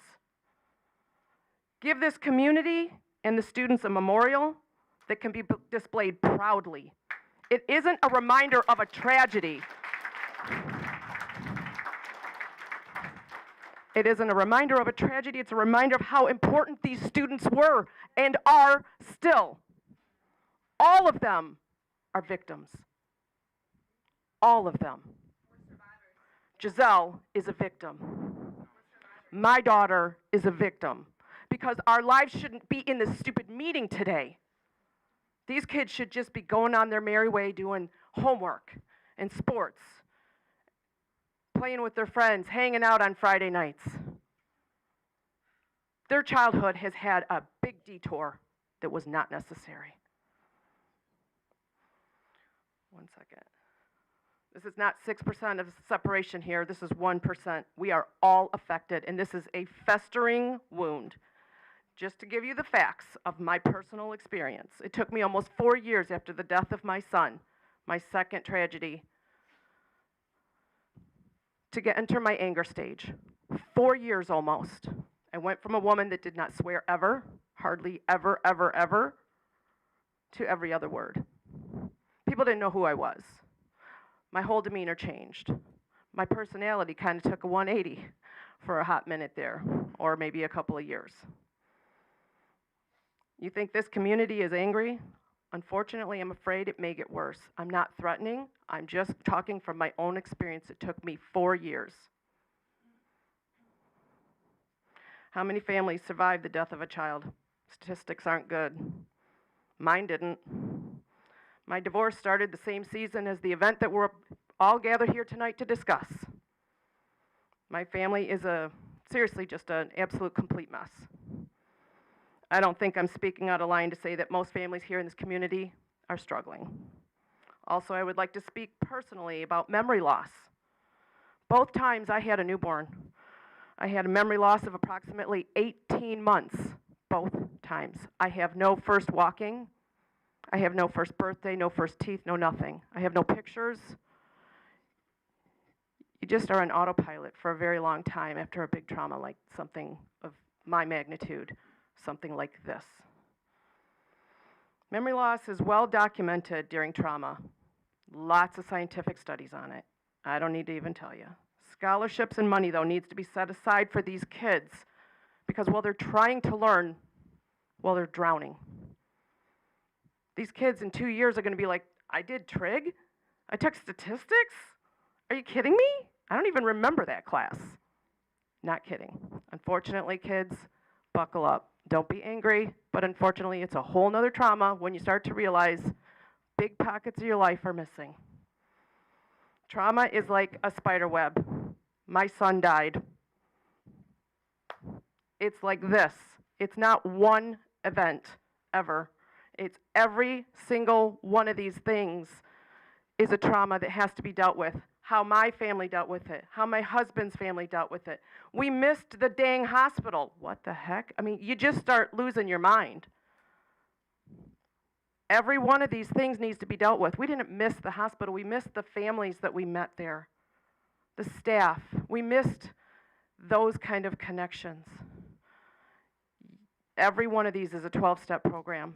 This trauma is a magnitude of a spider web I can't even, we just saw Halloween. It's like Tilson Street with all the spider webs. This is big. But unfortunately, these traumas keep happening because this is another trauma. For my daughter, who walked out of my house days ago, hasn't spoken to me in days now. And I know all of this is aggravating her. And many other kids. Stop the traumas. Sometimes you have to do the adult thing and just go somewhere else. You have to give opportunity to heal for yourselves, for us, for all of us. Thank you. Mark's not getting back up. Yep. All right, so I just Thank want you, you to Shannon. know, and I'm gonna finish because she cut in front of me. I was talking. You were So- well over your time, though. Well, I didn't know So that. go ahead So and finish your thought, but yeah. thank you, Shannon. Yeah, thank you. First of all, it was really nice to be able to talk this time without you interrupting me, Heather. For 2 years, you have interrupted me and slandered my family, and I think it's ridiculous. Vicky, you came here a year ago. I had a meeting with you and talked about one of the staff members bullying my kid. You never followed up with me. Mike, I've mentioned it to you. Aaron, I mentioned it to you. I mentioned it to many of you. Not one person followed up with me on an issue that I have evidence of. What the hell is wrong with you people? I'm not putting my kid back in here until this board is flipped and until you people are removed because you're dangerous. And turn in your badge tonight when you leave, please. Do us all a favor. We don't want you on any 911 call I'm going to make. If you can't stand up now and you don't have the courage as a sworn officer to serve and protect this community from what's going on and orchestrate and use your voice, you sit here like you're a bunch of mutes. What is wrong with you? Are you drugged? Did somebody taser you to sit there like that and just stare at your entire community? I mean, the whole world is watching you right now. It's not here. You're broadcasting through every country of the world, every state of this union. We're all watching here. Okay, so just so everybody knows, I'm getting the paperwork. I will be collecting the signatures for every single one of these board members who sat here quiet today. And I hope you join me. And I don't care how long it takes, but I'm going to remove these people. And I hope you help me so we can do it quickly. I will be updating you with the information. And on the 21st, we're doing a walkout. So we invite the community to join us with that. But right now, I just can't send my kid into the murder zone with you maniacs running the show and trying to cover up your crimes and the crimes of your predecessors. So you could call tonight and make an order. So how about a motion of the board right now, and you can lead the charge, James, to invite the Attorney General in to right now. You won't do it? Mark, you know how this public comment goes, right? You know that you address the board. We listen to your comments. We listen to what you guys have to say. This is not the time to demand for us to make a motion. That time is earlier. And No, so you have a quorum right now, and you could do it right now. You have a quorum, and the law states you can have Mark, do you not understand you have an emergency situation on your hands? Listen to you. Listen. We have been the for 2 unscheduled- years. We have been for 2 years. You've Okay. done. All right, I'm done. Good. So are we. Okay. Heather Hillary. I know I saw her earlier. Heather? Oh, I'm sorry. There you are. I knew I saw you. Hello, everyone. My name's Heather Hillary. I've been a resident of Oxford School District for 23 years. I've had students in the district all 23 of those years, including today, my youngest little peanut. He's an 8th grader, so I've got 4.5 more years to go. My son, Owen, and my Italian foreign exchange daughter, Mati, were both present at the high school on the day of the shooting. Mati had only been in the United States 3 months. In these last 23 years, I've never attended a school board meeting, not one. I'm here today because my friend, whose son was avoidably murdered on November 30th, texted me and asked me to show up. Well, Buck, I showed up. And while I'm here, I figured I would speak up. I speak up to honor Tate, who as I've told you, Buck and Sherry previously, was the very first person outside of Mati's swim teammates to be kind to her. In her first month in a new country, in a new school, learning a new language, she considered him a genuine friend. I speak up to honor Hannah. I speak up to honor my son's friends, Justin and Madison. I speak up for 7 others who were avoidably injured, and the countless others, including myself, who were avoidably traumatized that day. Oxford School District prides itself on having international baccalaureate accredited programs in the district. One of the tenets of the IB programs, as most of all of us here know, is to be principled. Just look at all of the signs in the hallways and the classrooms of every single building in this district reminding students to be principled. The definition of being principled is acting in accordance with morality and showing recognition of right and wrong. The right thing for the superintendent, the board, and the administration to do at this moment would be to take full and unwavering accountability for the numerous failures highlighted in the second guidepost report and to implement appropriate corrective actions to prevent this horror from ever happening again. I implore every one of you to show our students, our parents, and our community that you know how to be principled by giving an adequate, at a bare minimum, and acceptable response to this report. Please, and once again, in Italian for mate, per favore, please practice what you preach.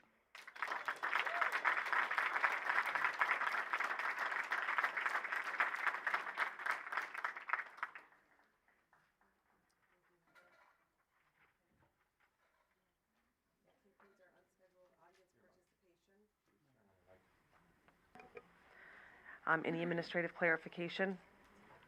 There are none. Final board comments? Make a motion. Make a motion. Remove 3 board members. At least from their seats. I just have a quick comment. Okay. I appreciate the community coming out tonight. I appreciate all of your words. I thank you from the bottom of my heart, I really do. I heard every single one. And what I want to just reiterate to my fellow board members from what I think I heard this evening is that for closure and healing, they need us to acknowledge the failures that Guidepost found in that report. And while Dan and I butted heads quite frequently, he always said, when this comes out, we are going to own it, and I believed him. And I just want you all to reconsider our next communication to include that. That's all. Okay, thank you, Amanda. Anybody else? Okay, this meeting is adjourned. Resign.